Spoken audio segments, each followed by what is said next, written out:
ওকে, তো good evening সবাইকে আবারও। আশা করি সবাই আমাকে শুনতে পাচ্ছ, তাই তো? শোনা যাচ্ছে? জি স্যার, শোনা যায় ক্লিয়ারলি। আচ্ছা।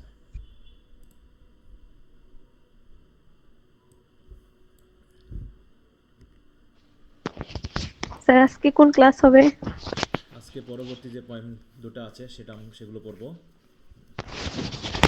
স্যার আগামী দিন যে ক্লাসটা করছিলেন ওইটা তো আমি করি নাই, কারণ স্যার আপনি বলছিলেন যে আগের পর্বগুলো যারা করে নাই তারা এটা করতে হবে না। আমি তো করি নাই স্যার, ক্লাস থেকে বের হয়ে গেছি।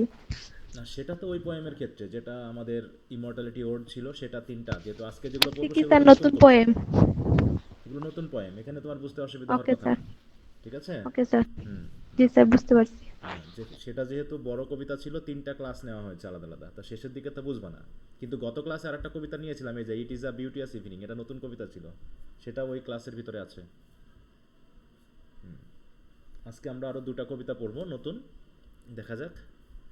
আচ্ছা, আরেকটা বিষয় হলো ইডিপাস রেস্কের এই কোশ্চেনগুলো কি তোমাদের সব পড়া হয়েছে? পড়ে ফেলছো?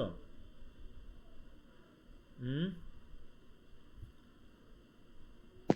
স্যার পড়ছি, কিন্তু পড়তে না স্যার অনেক কষ্ট হয় চোখ দিয়ে, মানে অনেকক্ষণ তাকায় থাকতে, মানে লেখাগুলো ছোট জুম করে করে পড়তে পড়তে অনেক টাইম লাগে স্যার। এখন তাহলে কি করবা যদি বলো? স্যার ওই যে হ্যাঁ, স্যার ওইটা যদি একটু করতেন, যে সব কোশ্চেন একসাথে করে দিতে চাইছিলেন, তাহলে ওইটা একটু ইয়ে করে নিতে ভালো হইতো স্যার তা আমাদের সেটা তো জন্য। আমার সময় লাগবে, আপডেট করতে সময় লাগবে না বলো?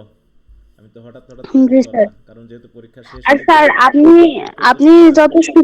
হ্যাঁ। স্যার যত সুন্দর করে লিখে দিছেন, ওটা তো আর বইতে তো নাই যে বই থেকে ওটা ইয়ে করে পড়বো। হুম। এই জন্য স্যার ফোনের থেকে পড়তে একটু প্রবলেম হচ্ছে আর কি। হ্যাঁ, স্যার তারপরও হার্ড কপি হলে ভালোই তো পড়তে স্যার। তারপরও পড়ে তো শেষ করতে হবে, তাই না? জি যেহেতু স্যার। এখন তো এত তাড়াতাড়ি তো আমি দিতে পারছি না, এখন তোমাদের পড়ে তো শেষ করতে হবে। তা কেউ পড়োনি? যেহেতু 10 নভেম্বর পর্যন্ত টাইম ছিল, এখন চলছে 15 নভেম্বর আজকে। কেউ পড়োনি নাকি? না স্যার, জি পড়ছি স্যার, তো। পড়ছি কিন্তু সব শেষ পড়ছি হয় নাই। স্যার। হ্যাঁ, প্রথম দিকে গাফিলতি করবা আর শেষে গিয়ে হইচই করবা, এমনটা যেন না না হয়। হ্যাঁ, প্রথম থেকে সিরিয়াস হতে হবে, যেহেতু আমি সব কিছু দিয়ে দিচ্ছি আগে থেকে, যেহেতু তোমরা ফার্স্ট ইয়ারের বিষয় সম্পর্কে অলরেডি অবগত আছো যে কীভাবে পড়াশোনা করতে হবে। তো এখন কিন্তু গাফিলতি করলে হবে না, হ্যাঁ? একদম সিরিয়াস হতে হবে শুরু থেকেই। আচ্ছা, তো যাই হোক, তাহলে স্যার কবিতার কোশ্চেনগুলো পরে দিবেন। না, কোশ্চেনগুলো দিয়ে দিব। আমি একটু থার্ড ইয়ার নিয়ে একটু ব্যস্ত আছি, ওদের জন্য হয়তো আর এক সপ্তাহ মতো একটু টাইম লাগবে, তারপর তোমাদের দেওয়া দিয়ে দিয়ে দিব, যেহেতু আরেকটা অলরেডি পড়া আছে আমাদের, রাইডার্স টু দ্য সি আছে না? তো জি স্যার। প্রথমে আমি এই ইডিপাস রেস্কের উপর একটা টেস্ট নিয়ে নিব। আজকে কী বার? আজকে হচ্ছে 15 তারিখ, তারপরে তোমরা 5 দিন বেশি পেয়েছো। যা হয়েছে তার উপর ভিত্তি করে লেখাটা কতটুকু, মানে তোমরা কতটুকু আগিয়েছো সেটা জানার জন্য আমার একটা টেস্ট নিয়ে এটাকে কভার করতে হবে। এর জন্য আমি আর 2 দিন সময় দিয়ে টেস্টটা নিব, ঠিক আছে? তাহলে তোমাদের টেস্টটা নিব হচ্ছে 18 তারিখ, দিয়ে তারপরে রাইডার্স টু দ্য সি আমরা পড়বো। তাহলে হচ্ছে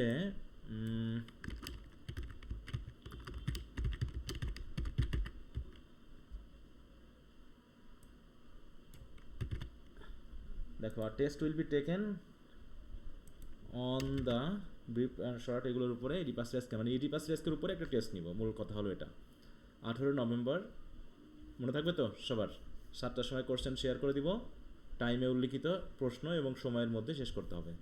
এখন এর ভিতরে ব্রড কোশ্চেন লিখতে হবে, শর্ট কোশ্চেন লিখতে হবে এবং ব্রিফ কোশ্চেন লিখতে হবে, ঠিক আছে? টোটাল এখানে 20 মার্কের পরীক্ষাটা আমি নিব। ব্রড কোশ্চেন একটা লিখতে হবে, শর্ট কোশ্চেন একটা লিখতে হবে, তাহলে 14 মার্ক, আর 6টা হচ্ছে ব্রিফ কোশ্চেন আনসার করতে হবে। টোটাল হচ্ছে 20 মার্কের, মনে থাকবে? Okay sir. এবং সবাইকে টেস্টে অংশগ্রহণ করতে হবে যা পারো। হ্যাঁ, যারা নতুন যুক্ত হয়েছো তাদের কথা আলাদা, তারা যদি দিতে চাও তো দিবা। মানে 1 সপ্তাহ নতুন, মানে যারা 1 সপ্তাহ বা এর থেকে বেশি আগে যুক্ত মানে হয়েছো, হ্যাঁ, মানে বিশেষ করে 10 দিন আগে যারা যুক্ত হয়েছে তারা অবশ্যই পরীক্ষাগুলো দেওয়ার চেষ্টা করবা। আর যারা হচ্ছে একদম নতুন যুক্ত হয়েছে 1 সপ্তাহ বা তার কম, তাদের না দিলেও চলবে। আর যদি দিতে পারো ব্রিফ ট্রিপ কোশ্চেনগুলো অন্তত দিতে পারো, কারণ এখনও প্রায় কত, 15, 16, 17, 18, এখনও 3 দিন সময় পাচ্ছ, এর ভিতরে কিছু না কিছু লেখা যাবে অবশ্যই। হ্যাঁ। আচ্ছা, তো আজকে আমরা শুরু করব হচ্ছে ইমর্টালিটি ওয়ার্ড। তো শেষ করেছি যেহেতু, it is a beauteous evening, calm and free, এটাও শেষ করেছি। আজকে আরও দুটা কবিতা আমাদের বাকি আছে। কবিতা দুটা কি কি? প্রথমটা হচ্ছে লন্ডন 18। লন্ডন 1802, লন্ডন 1802, এটা আর একটা হচ্ছে it is a beauteous evening. Sir একটা প্রশ্ন ছিল। হ্যাঁ বলো কি প্রশ্ন?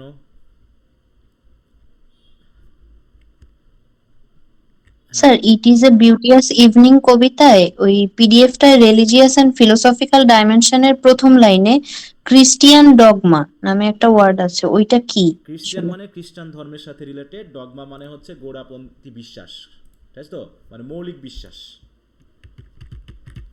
এটা যেহেতু ক্রিশ্চিয়ান রিলিজিয়নের সাথে রিলেটেড, ঠিক আছে তো। জি স্যার। হ্যাঁ দেখো এটা দিয়ে আসলে কি বোঝানো হচ্ছে, এটা দিয়ে বোঝায় কোর বিলিফ। হ্যাঁ মানে the set of core belief. Core মানে কি একদম মৌলিক, বেসিক, একদম মানে কি বলবো, যে বিলিফটা পরিবর্তন হওয়ার আগেই, হ্যাঁ অনেক সময় অনেক কিছু পরিবর্তন হয়, অনেক কিছু আধুনিকায়ন হয়, তার পূর্বের যে একদম বেসিক যে বিলিফগুলো বা ডক্ট্রিন বা মতামত বা বিশ্বাসগুলো, সেগুলোকে বোঝাতে ক্রিশ্চিয়ান ডগমা বলা হয়ে থাকে। বুঝতে পারছো? হুম জি স্যার। হুম মানে ক্রিশ্চিয়ান রিলিজিয়াস বিলিফ, এইটুকু খেয়াল রাখলে চলবে। আচ্ছা, আর কোথাও সমস্যা আছে? ওই যে যেটা আমরা ওখানে ইব্রাহিম নবী কি জানো ইয়া আব্রাহামের আব্রাহাম কথা পেয়েছিলাম, সেখানে এই কথাগুলো এসেছে। ওগুলো তো ক্রিশ্চিয়ান রিলিজিয়ন। ওটা শুধু ক্রিশ্চিয়ান রিলিজিয়ন না, এটা মোটামুটি ইহুদি, ক্রিশ্চিয়ানিটি এবং ইসলাম সকলের সাথে রিলেটেড, কিন্তু আমরা যে সেন্সে ধরে থাকি সেটা অনেক সময় ইহুদি বা ইসলামে অনেক সময় এটা ধরা হয় না। আমরা ক্রিশ্চিয়ান রিলিজনে একটু বিভিন্নভাবে দেখানো হয়েছে গল্পগুলোকে, এই হচ্ছে ব্যাপার, ঠিক আছে। ওকে, আর আর স্যার কোনো আমার কোনো একটা প্রবলেম কোয়েশ্চেন আছে? ছিল। হ্যাঁ বলো। স্যার রাইম স্কিমটা হ্যাঁ বলো। স্যার ওদের স্যার কয়টা পোয়েম পড়ানো হয়েছে? গ্রুপে গেলে, গুগল ক্লাসরুমে গেলে দেখতে পাবা কয়টা পড়ায় ফেলা হয়েছে, ঠিক আছে। স্যার ওগুলা কি আমি রেকর্ড ক্লাস করতে পারবো? না, তোমার রেকর্ড ক্লাসগুলো আমি তালা মেরে রাখছি, বুঝতে পারছো? তালা মেরে রাখছি, তোমাকে চাবি নিতে হবে। তুমি কি গুগল ক্লাসরুমে যুক্ত হওনি? হ্যাঁ হয়েছি স্যার, কিন্তু কি- কিন্তু কি? কিন্তু স্যার আমি তো খেয়াল করি নাই। তাহলে কেমন করে হবে? তোমাকে তো লিখে দেওয়া হয়েছে, সুন্দর না করে স্যার আমি ইন্ডিকেট করে ভাবছি যে লিখে দেওয়া স্যার হয়েছে। ওগুলা পে করে মেবি এগুলো পে করতে হবে, তাই আমি আর বলি নাই স্যার। হাই রে, তুমি এত ইনোসেন্ট, হ্যাঁ, যে তুমি একটু না স্যার হাতে ওই কলমে মাসে তো দেখবা আমি না। পেমেন্ট করি নাই স্যার, আমি ভাবছি যেগুলো তো ফ্রিতে দিবেন না, হয়তো ইউটিউবে এক্সামের আগে দিয়ে দিবেন। হ্যাঁ তুমি এত ইয়ে যে তুমি তো গুগল ক্লাসরুমে ঢুকেই ঘাটলেই তো বুঝতে পারবা যে ওখানে ফ্রি দেওয়া আছে না টাকা দিতে হবে। হ্যাঁ আচ্ছা যাই হোক, ওগুলো যারা নতুন যুক্ত হয়েছে তারা সিরিয়ালি আগেরগুলো সব কভার করে নিবা। ওখানে তো লিখে দেওয়া আছে, তোমাকে মেসেজে লিখে দেওয়া হয়নি ইন্ডিকেট করে যে ক্লাসরুমে এই জায়গায় একটা গুগল কি আছে, ওখানে ক্লাসরুম বলে একটা অপশন আছে না, ক্লাস ওয়ার্ক, সেখানে গেলে তুমি যে ভিডিও ক্লাসগুলো পিডিএফ সহ পাবো, ওটা উল্লেখ করা নাই? উল্লেখ করে বলা হয়নি মেসেজে? তোমরা মেসেজগুলো ঠিকমতো পড়ো না। হ্যাঁ একই মেসেজ মুখের উপরে দেওয়া হয়েছে, তারপর তুমি আমাদেরকে প্রশ্ন করে, কিন্তু মেসেজে আমি বলে দিয়েছি সব কিছু, তোমরা পড়ো না, খেয়াল করো না, এটাই হচ্ছে একটা সমস্যা। দিক নির্দেশনা মানার অভিজ্ঞতা আমাদের কম, তো এই হচ্ছে ব্যাপার। হ্যাঁ আচ্ছা ওকে, তো যাই হোক আমরা আর কথা না বাড়াই। যদি কারো মৌলিক প্রশ্ন থাকে আগের কবিতাগুলোর উপর ভিত্তি করে বলতে পারো, না থাকলে আমরা নতুন কবিতাটা আজকে শুরু করব। Sir it is a beautiful evening এর যে রাইম স্কিমটা ওইটা একটু রাইম স্কিমে কি সমস্যা? অক্টেভে রাইম স্কিম নিয়ে মাতামাতি করার কিছু নাই তো, এখন আর রাইম স্কিমে কোনো কাজ নাই তোমার, ঠিক আছে তো। এখনো তোমরা সেই রাইম স্কিম আর সেই ইয়া নিয়ে বসে আছো, কি জানো বলে, ওই যে সেই কি স্ক্যানিং, ওসব ফার্স্ট ইয়ারে পড়েছো, ফার্স্ট ইয়ারে শেষ, ঠিক আছে। এটা কি জাতীয় কবিতা বলো তো, এটা কি জাতীয় কবিতা? সনেট? সনেট হ্যাঁ তাহলে কোন জাতীয় পেট্রাকান সনেট? সনেট। কোন জাতীয় সনেট এটা? পেট্রাকান সনেট। পেট্রাকান সনেট। হ্যাঁ মনে রাখবা যে পেট্রাকান সনেটে সব নিয়মগুলো পাই টু পাই এখানে ফলো করা হয় না অনেক সময়। তাহলে প্রথম আটটা লাইন কোথায় আছে? 1 2 3 4 5 6 7 8, তাই তো? কোন পর্যন্ত? 1 2 3 4 5 6 7 8। এবার তোমরাই বলো যে এইগুলো রাইম স্কিম কি হবে, আমাকে জিজ্ঞাসা করছো কেন? রাইম স্কিম কি তোমাদের শেখানো হয়নি? বলো। জি স্যার তাহলে এখন তুমি বলো, রাইম স্কিম করো। এবিবি এবিবি কিন্তু স্যার ইবিটা তো স্যার মিল ছিল না এই কারণে। তাহলে নাম মিললে তুমি কি জোর করে মেলাবা? বলো। হুম না স্যার বলো, জোর করে মেলাবা? এখন যদি তোমাদের রাইম স্কিম নিয়েও ক্লাস নিতে হয় তাহলে তো বিপদ। হ্যাঁ মনে এটা হচ্ছে কি এ, তারপরে কি এটা হচ্ছে বি। এখানে যা আছে তার বাইরে তো আমি লিখতে পারবো না, পারবো বলো? হুম, এখানে না যা স্যার। আছে তার বাইরে কি আমি জোর করে মেলাতে পারবো? বলো তো। আবার কি এখানে হবে? এ হ্যাঁ, তারপরে avec নামটা বি কি? বি তারপরে বি বি এ তারপরে এ এ এই তো। এরপর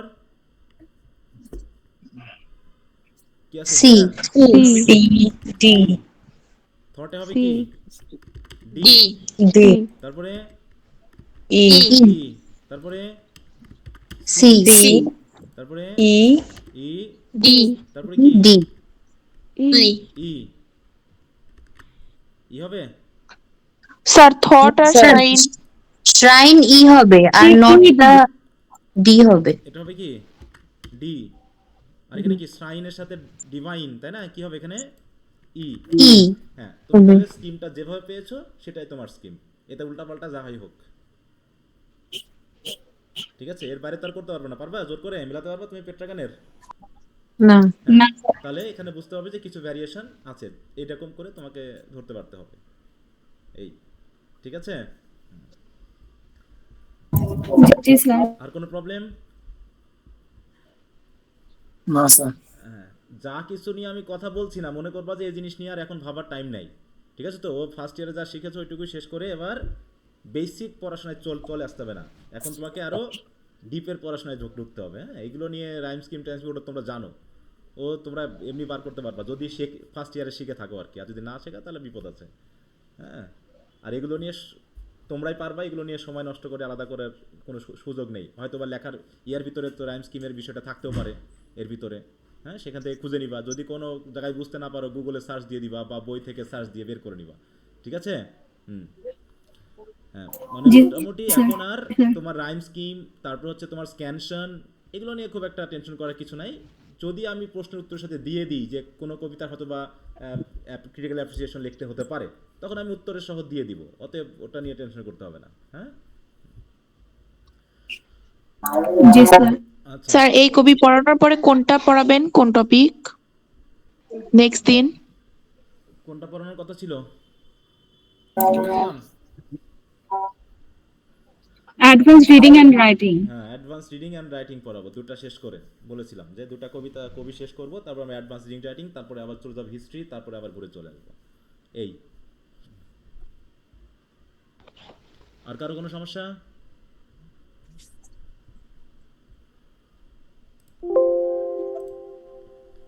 আচ্ছা,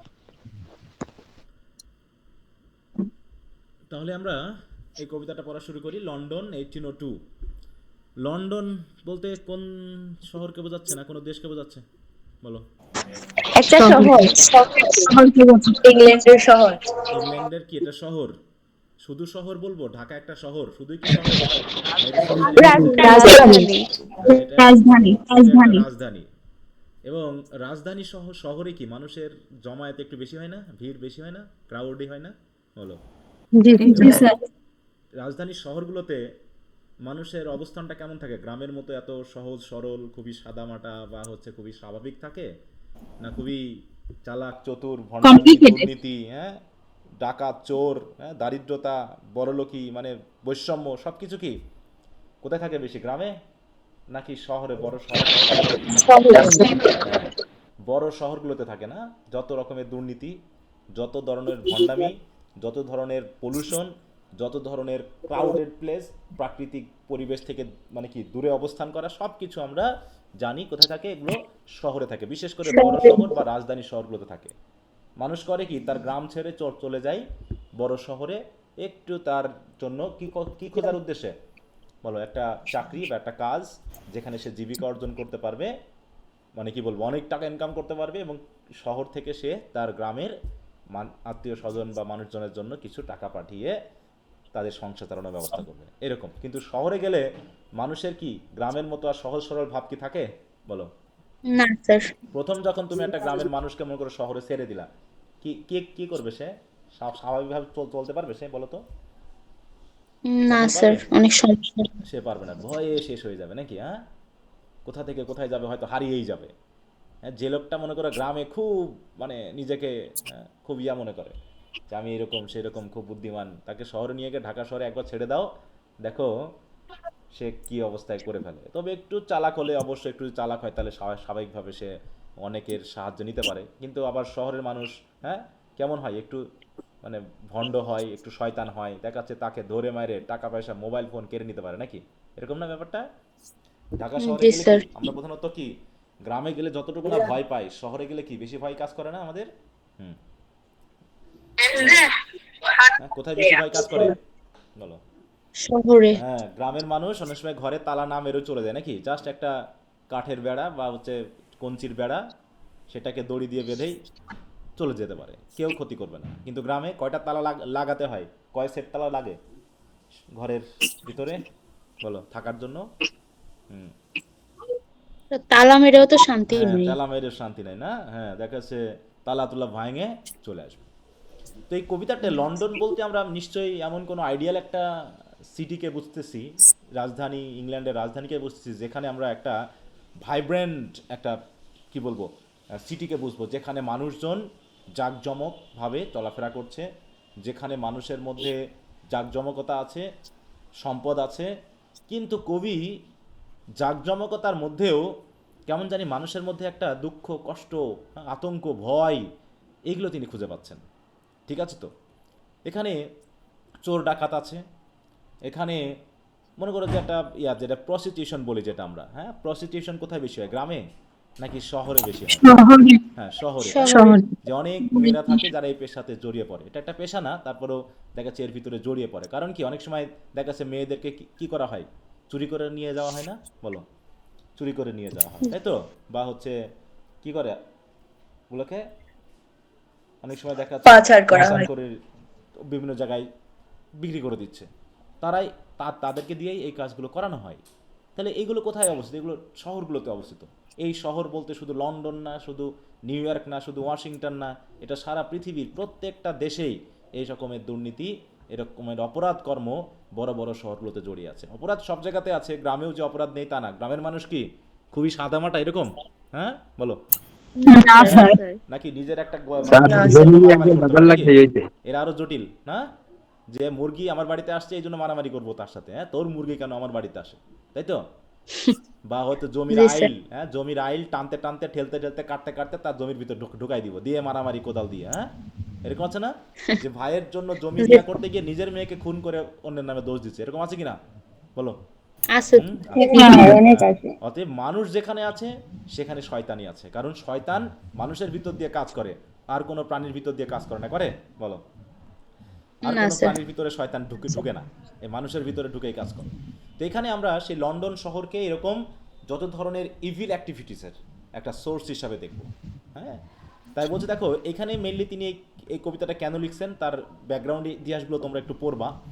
আচ্ছা, তো এখানে যে ব্যাপারগুলো আমরা পাবো, সেইগুলোর বিষয়গুলোকে আমরা যদি একটু মনোযোগ দিয়ে এই জায়গাতে দেখো।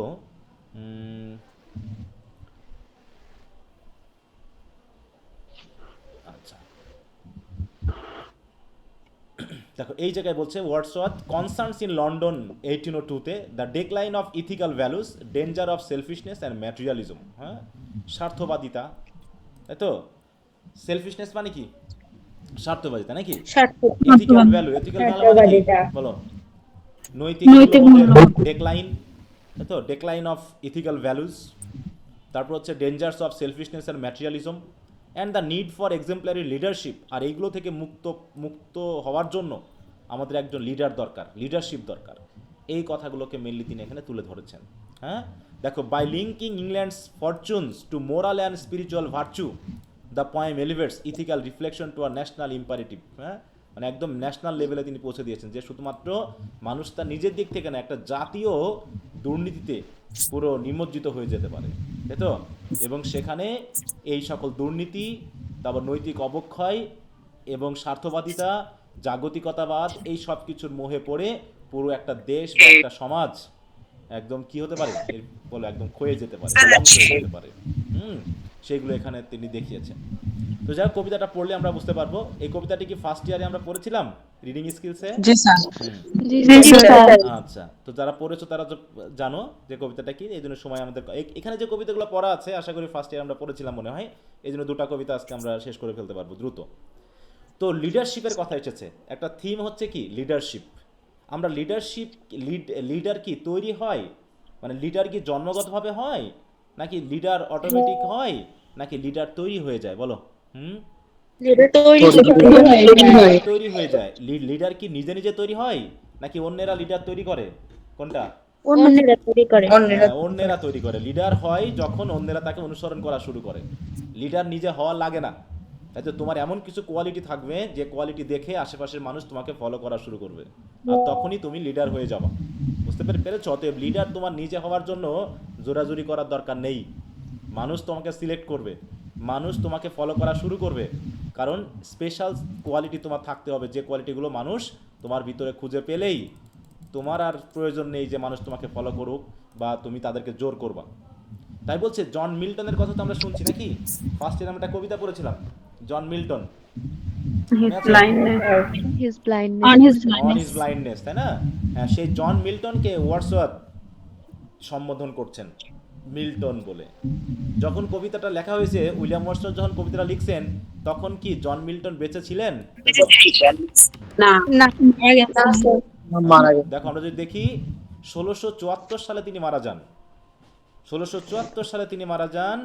আর যখন এই কবিতাটা লেখা হয়েছে তখন মোটামুটি 1800 কত সাল এটা বলো? 1802 সাল। 1802 সাল, যদিও পাবলিশ করা হয়েছে 1807 বা এরকম সময়ে, 1802 সালে তিনি লিখেছেন।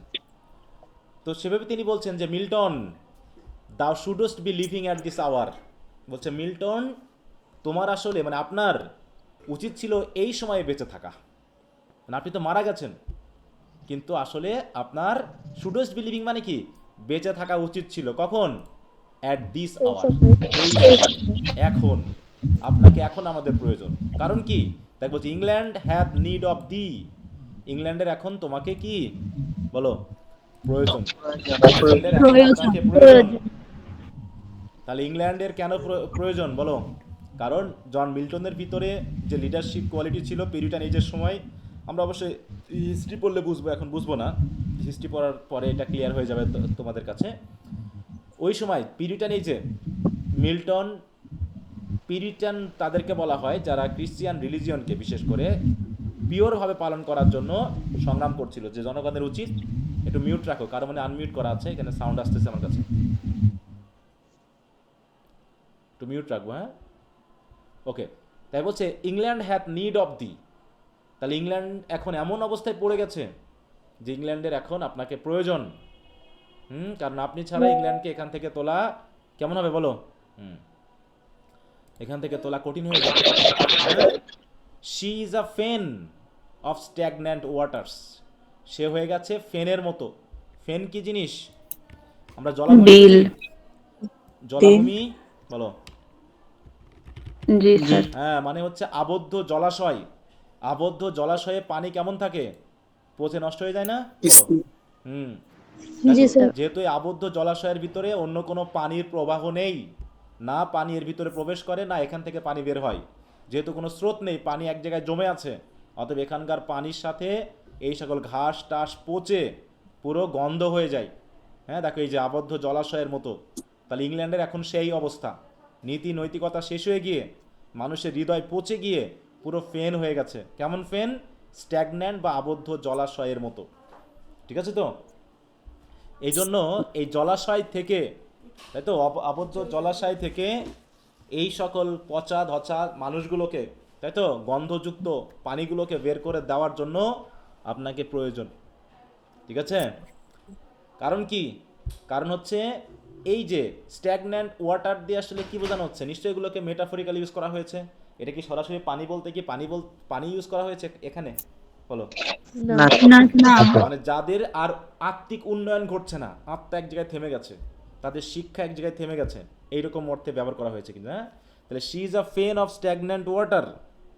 এখানে দেখো অল্টার, শোর্ড, পেন, এখন কেমনভাবে এরা পচে গেছে? কারণ সব ধরনের মানুষ, যেমন আমাদের দেশে আমরা যদি বলি, হ্যাঁ, সকল ধরনের মানুষ কেমন হয়েছে?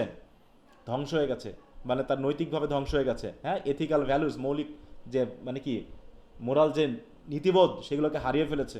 তাই বুঝে দেখো, অল্টার, অল্টার মানে বুঝো তো ধর্মীয় প্রতিষ্ঠান। মন্দির। হ্যাঁ, অল্টার বলতে এখানে আমরা বুঝি হচ্ছে বেদি বুঝি, হ্যাঁ, কিন্তু এখানে বেদি বলতে মেইনলি মেটাফরিকলি কাকে বোঝানো হয়েছে? পুরো ধর্মীয় ধর্মীয় প্রতিষ্ঠানকে বোঝানো হয়েছে, প্রতিষ্ঠান। তাই তো। যেমন সেটা মন্দির, মানে মন্দির হোক, গির্জা হোক বা মসজিদ হোক, কি থাকে একটা নির্দিষ্ট কেন্দ্রীয় জায়গা থাকে, হ্যাঁ, এই জায়গায় যেখানে আমরা মনে করি কি যেদিকে মুখ করে বা যেদিকে আমরা হ্যাঁ ফিরে কি করি আমাদের প্রার্থনা করি, এটাকে অল্টার বলা হয়। তো এই অল্টার রিপ্রেজেন্ট করছে পুরো ধর্মীয় প্রতিষ্ঠানের সাথে রিলেটেড সকল মানুষকে এবং ধর্মীয় প্রতিষ্ঠান সহ। তাহলে অল্টার সাথে সাথে কি সোর্ড, সোর্ড দিয়ে কাকে বোঝানো হচ্ছে? সোর্ড মানে অস্ত্র, আর্মি। অস্ত্র এখানে কি বোঝাচ্ছে? আর্মি রাজনৈতিক ক্ষমতা, পাওয়ার, এগুলোকে, তাই তো, মানে পাওয়ারকে বোঝানো হচ্ছে, তাই তো। তারপর হচ্ছে আর্মি, তাই তো, প্রশাসন, এই সকল কিছুকে বোঝানো হচ্ছে সোর্ড দিয়ে। পেন দিয়ে কাকে বোঝানো হচ্ছে? হুম, পেন দিয়ে কাকে বোঝানো হচ্ছে? শিক্ষিত সমাজ, তাই তো, হ্যাঁ, শিক্ষা প্রতিষ্ঠান এগুলোকে। ফায়ার সাইড বলতে কাকে বোঝানো হচ্ছে? কমন পিপল, হ্যাঁ, যারা আগুনের পাশে বসে কি কি করে গল্প করে, চায়ের দোকানে যেমন গল্প করে এরকম। তাহলে এখানে কোন মানুষ বাদ গেল বলো? সব ধরনের মানুষ চলে আসলো এই জায়গায়, হ্যাঁ। তাই বলছে একটু মিউট রাখো, কারণ মানে আমার কথা আমার দিকে আসতেছে। আচ্ছা, হ্যাঁ। তার বলছে the heroic wealth of hall and bower. এখানে heroic wealth of hall and bower বলতে এখানে রাজা, তাই তো, রাজসভা, তাই তো, এবং ধনী সকল ধরনের মানুষকে বোঝানো হচ্ছে। এই সবগুলোই কি হচ্ছে দেখো, তাহলে হলো altar, sword, pen, fireside and the heroic wealth of hall and bower. তাহলে এখানে দেশের কোনো পর্যায়ের মানুষ কি বাদ গেল, নাকি সকল মানুষকে বলা হয়েছে? হুম, সকল সকল মানুষকে রিপ্রেজেন্ট করা হয়েছে। সবাই কি করছে? হ্যাভ ফোরফিটেড। ফোরফিট মানে কি? নষ্ট করে ফেলা, অপচয় করে ফেলা, অ্যাবিউজ করে ফেলা। কি অ্যাবিউজ করেছে? দেয়ার অ্যানশিয়েন্ট ইংলিশ ডাওয়ার, হ্যাঁ, তাদের যে প্রাচীন ডাওয়ার ছিল। ডাওয়ার বুঝো? রাইট বা অধিকার। অপরচুনিটি, সুযোগ, সুবিধা, তাই তো। এখানে ডাওয়ার বলতে আমরা ডাউরি বুঝি, কিন্তু এখানে ডাওয়ার বলতে আমরা কি কে বুঝবো? এই যে দেখো, ডাউরি বোঝাচ্ছে না, যে হাজবেন্ডের জন্য যা নিয়ে আসা হয়। আচ্ছা, আমরা যদি একটু মিনিং ইন লন্ডন 1802, এখানে ডাওয়ার দিয়ে কি রিপ্রেজেন্ট করা হয়েছে? দেখো, ডাওয়ার বলতে বোঝাচ্ছে দেখো অধিকার, তাই না, birth right or inheritance, happiness. মানে মূল কথা হলো পূর্বের আমাদের যে অবস্থানটা ছিল, একটা ভালো অবস্থানটা ছিল, সেটাকে ফোরফিট করে ফেলেছে। ফোরফিট মানে বুঝো তো? নষ্ট বা বাজেয়াপ্ত করা।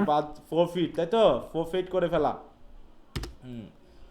নষ্ট করে ফেলা, একদম বাজেভাবে ব্যবহার করে, হ্যাঁ, ধ্বংস করে ফেলা। এই যে দেখে বলছে, হ্যাঁ, ফরফিট মানে হচ্ছে to lose or surrender something as a penalty. ওটা অর্থ না, এখানে যেটা বোঝানো হয়েছে যে মোটামুটি নষ্ট করে ফেলা, ধ্বংস করে ফেলা। সেই ইনওয়ার্ড হ্যাপিনেসগুলো তারা হারিয়ে ফেলেছে, হ্যাঁ, সেইগুলো আর নাই। তাই সেই ডাওয়ার, ডাওয়ার বলতে তো আমরা ওই যে যেটা বলি আমরা এক ধরনের কী বলবো ওটাকে, যৌতুক বোঝাই, যেটা একজন দিয়ে দেয় আর একজনকে। কিন্তু এখানে আসলে যৌতুক বোঝাচ্ছে না, বরং পূর্বপুরুষদের থাকা বা পূর্ববর্তী সমাজে বা কালচারে থাকা যে সকল নীতি নৈতিকতাগুলো ছিল, সেইগুলোকে হারিয়ে ফেলাটাকে বলা হচ্ছে কি? ফোরফিট করা, এই ডাওয়ার।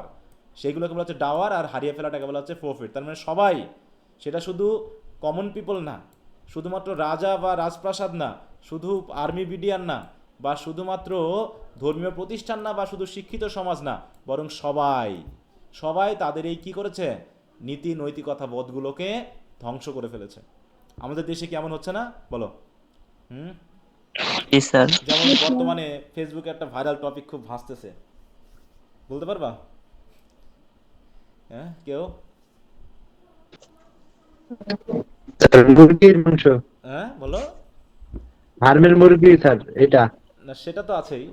আরেকটা মানে আমাদের এলাকায় শিক্ষকদের কর্মবিরতি। হ্যাঁ, শিক্ষকদের কর্মবিরতি আছে, প্রভাষকদের কর্মবিরতি আছে। তাছাড়াও একজন শিক্ষক একজন ছাত্রী সম্পর্কের একটা নেগেটিভিটি ইমেজ খুব ঘুরে বেড়াচ্ছে দেখি ফেসবুকে, আমাদের এলাকার মেহেরপুরের গাংনী থানা। সেটা তোমরা দেখছো কিনা জানি না, হ্যাঁ, খুব ভাইরাল দেখতেছি।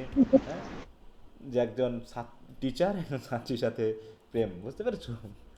এই নিয়ে ভিডিও ছড়াচ্ছে। তাহলে এখানে কি পেন আসলো না? পেনের নীতি নৈতিকতা কি শেষ হয়ে গেছে না এই জায়গায়? বলো। হুম। জি স্যার। হ্যাঁ, তারপর হচ্ছে বিজনেসম্যানদের অবস্থা, রাজনীতিবিদদের অবস্থা, সবার অবস্থা কি বাংলাদেশের প্রেক্ষাপটে কি? সবাই কি ভালো আছে, সুস্থ আছে? হ্যাঁ, বলো। কেউ স্যার। সুস্থ নেই, সবাই নাচ যার ধান্দা করতেছে। হ্যাঁ, তাহলে পূর্বের যে নীতি নৈতিকতা ওই যে বলছে, হ্যাঁ, যে ডাওয়ার অফ ইনওয়ার্ড হ্যাপিনেস, তাহলে আমাদের যে আত্মিক হ্যাপিনেস ছিল, হ্যাঁ, ইনওয়ার্ড মানসিক হ্যাপিনেস ছিল, সাইকোলজিক্যাল হ্যাপিনেস ছিল, সেটাকে আমরা ফরফিট করে ফেলেছি। কারা ফরফিট করেছি? শুধু আমরা বলতে সবাই, এ দেশের মানুষ সবাই, ইংল্যান্ডের সকল মানুষ কি করে ফেলেছে? নষ্ট করে ফেলেছে। এই জন্য ইংল্যান্ডের আপনাকে প্রয়োজন এই অবস্থা থেকে নিজেদেরকে বাঁচানোর জন্য, ঠিক আছে তো, উত্তরণ করার জন্য। তাই বলছি কি, দেখো, উই আর সেলফিশ মেন, আমরা হয়ে গেছি কেমন মানুষ বলো? স্বার্থপর। মানুষ হয়ে গেছি। সুতরাং O raise us up and return to us again, আমাদের এই স্বার্থপরতা থেকে ওঠাও, আমাদের ঊর্ধ্বে ওঠাও, হ্যাঁ, আমাদের মানসিকতাকে উন্নত করো, আমাদেরকে রেইজ আস আপ, হ্যাঁ, ফ্রম দ্য ডাউনফল, আমরা যে পতন হয়েছে, আমরা যে পড়ে গেছি, এখান থেকে আমাদেরকে ওঠাও, রিটার্ন টু আস এগেইন, হ্যাঁ, আমাদের কাছে আবার ফিরে আসো। অ্যান্ড শাহজাহান তন্ময়টা জোর শেষের দিকে। বলো, কেউ কিছু বলছো? একটু মিউট রাখো। হ্যাঁ, তাই বলছি, অ্যান্ড গিভ আস, শাহজাহান তন্ময়টা কুস্তি বাড়ি যায় শিশু জোর। আর মেবি আনমিউট করে। জি সামিন দেবীটা নিয়ে সেদিন ওটা আমি শেষ করলাম সেদিন কালকে। আসি জোর শুধু বাচ্চা কাচ্চা হয়ে গেলি কি রোমান্টিক কি রোমান্টিক। মিউট করে কথা বলতে হবে গো, না সব ভাইরাল হয়ে যাবে নাকি? এ দেশে খুব ভাইরাল হয়, তো সাবধান নাকি? স্যার, হ্যাঁ বলো। হুম। স্যার হিরোইক ওয়েলথ অফ হল এন্ড বাওয়ার বলতে মানে এখানে কাদেরকে বুঝাইছে আমি ওই যে বললাম না, এক্স্যাক্টলি? রাজা, রাজপ্রাসাদ, তাই তো, রাজ্য পরিচালনা যারা দায়িত্ব থাকে। হিরোইক বলতে, হিরো বলতে কাদেরকে বোঝায়? যারা যুদ্ধে, হ্যাঁ, সৈনিক? দেশ পরিচালনা। হল বলতে কি কি বোঝায় বলো? হল বলতে কি, কাকে রিপ্রেজেন্ট করছে? নিশ্চয়ই রাজার, হ্যাঁ, রাজপ্রাসাদ? রাজপ্রাসাদ, তারপর হচ্ছে রাজ সংসদ, এগুলোকে বোঝাচ্ছে। মানে মূল কথা রাজার সাথে রিলেটেড, যে দেশ পরিচালনা করে, দেশ পরিচালনার সাথে রিলেটেড। আর স্যার বাওয়ার বলতে কি যারা মানে সাধারণ জনগণকে? ফায়ার সাইড বলতে সাধারণ জনগণকে বোঝাচ্ছে, ফায়ার সাইড। আর এখানে তো অফ হল অ্যান্ড বাওয়ার একসাথে ব্যবহার করা হয়েছে কথাটা, এটা তো আলাদা না, ঠিক আছে?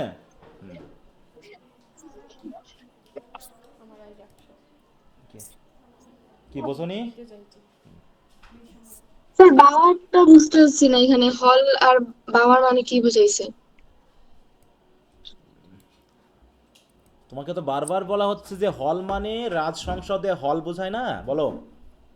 স্যার এইটা বুঝতে পারছি, তা কিন্তু বাওয়ার বাওয়ারটা বলতে ওই বুঝতেছি না। কক্ষ বা রুম বা ওই অংশটাকে বোঝায়, রাজপ্রাসাদের পুরো জি অংশটাকে স্যার, বোঝাতে বুঝতে ব্যবহার পারছি। করা হচ্ছে হল অ্যান্ড বাওয়ার, ঠিক আছে?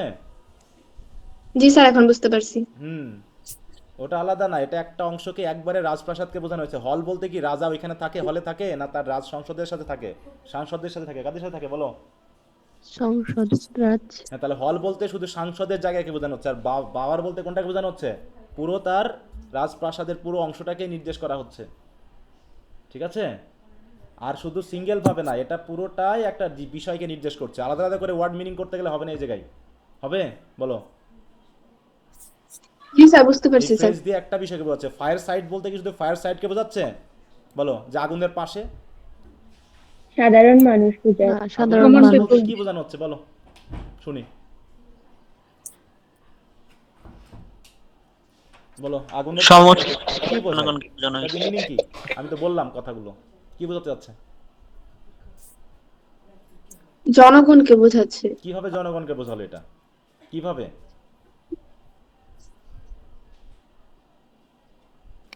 যারা আগুনের পাশে বসে থাকে সেই হিসাবে। কেন বসে থাকবে ওরা আগুনের বসে পাশে? গল্প বসে কি কি করে তার আগুনের পাশে বসে?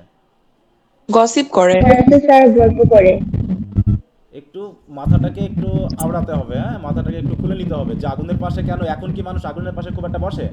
আগে যখন বসতো, আজ থেকে 50-60 বছর আগে, যখন গরম কাপড় ছিল না, তাই তো, শীত যখন পড়তো, তখন মানুষ শীত নিবারণের জন্য কোথায় বসতো বলো?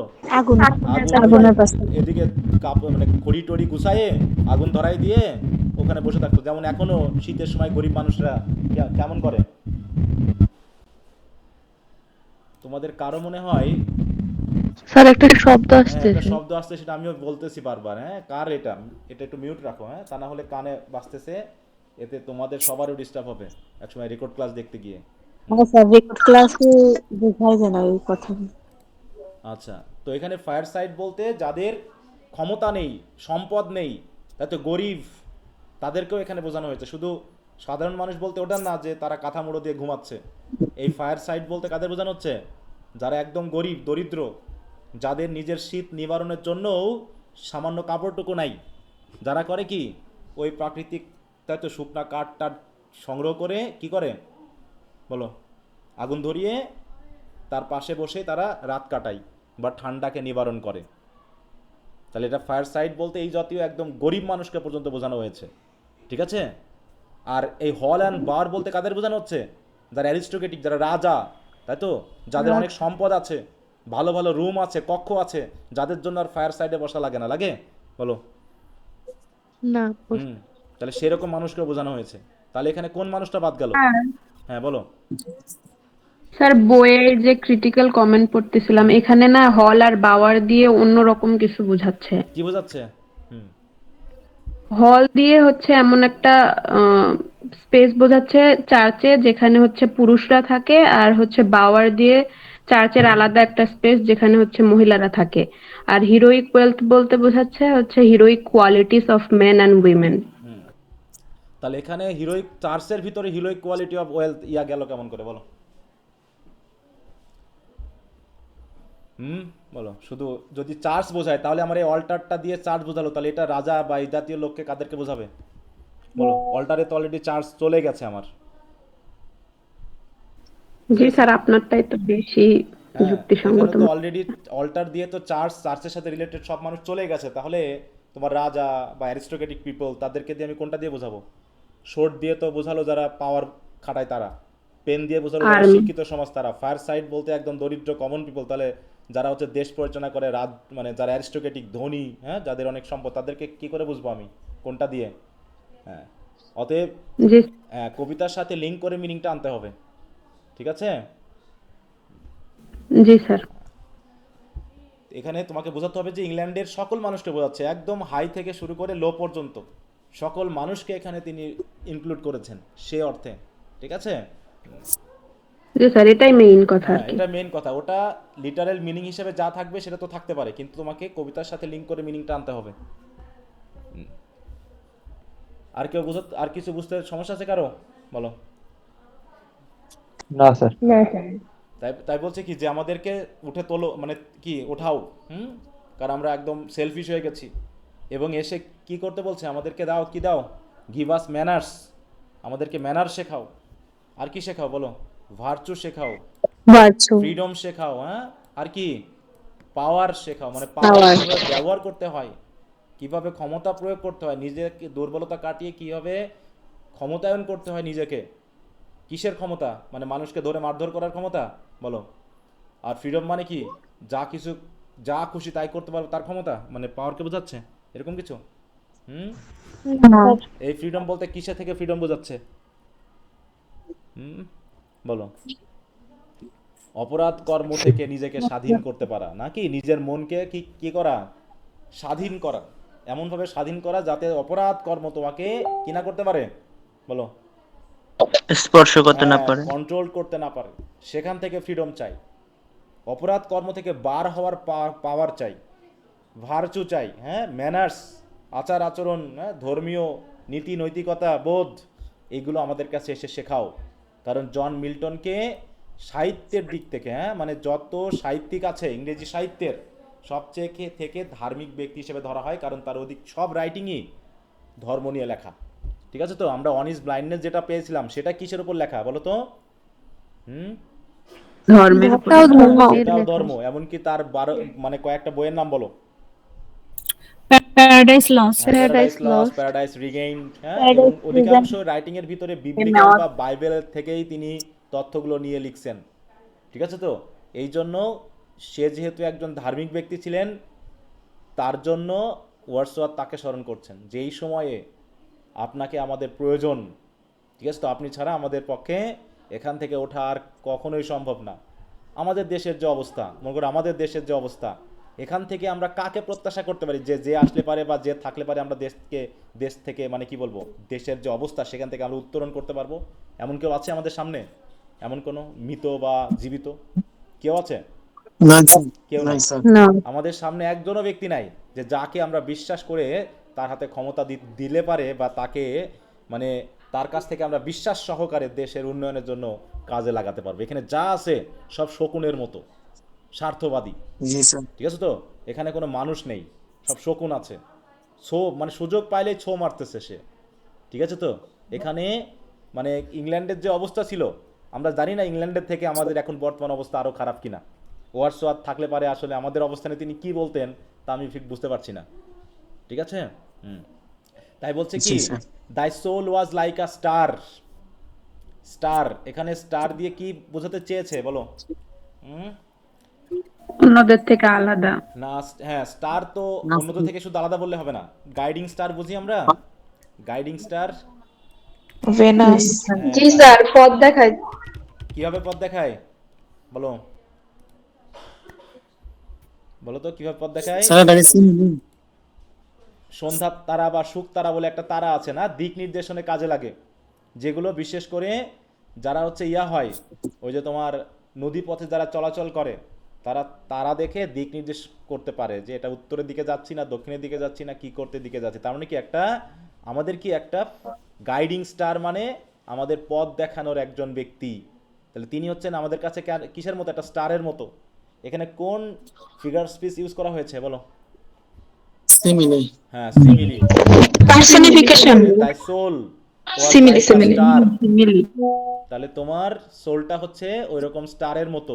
স্টার কি আমাদের কাছে বসবাস করে? কাছে থাকে বলো? অনেক দূরে থাকে। দূরে থাকলেও সে কিন্তু আমাদের কি করে বলো?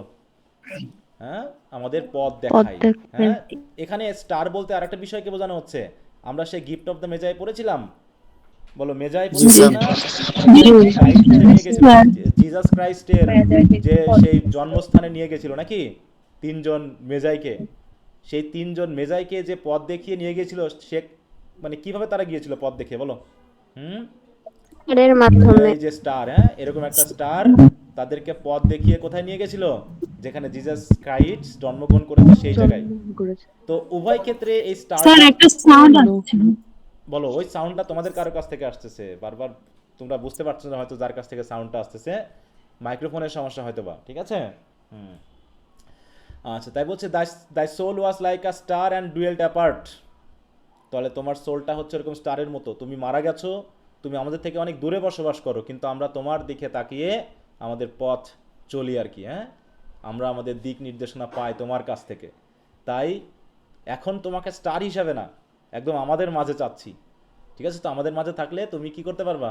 আরও সরাসরি আমাদেরকে গাইড দিতে পারবা, গাইড করতে পারবা। ঠিক আছে? এই জন্য বলা হচ্ছে। ওকে, তাই বলছে এ পর্যন্ত কি সবাই বুঝতে পেরেছো?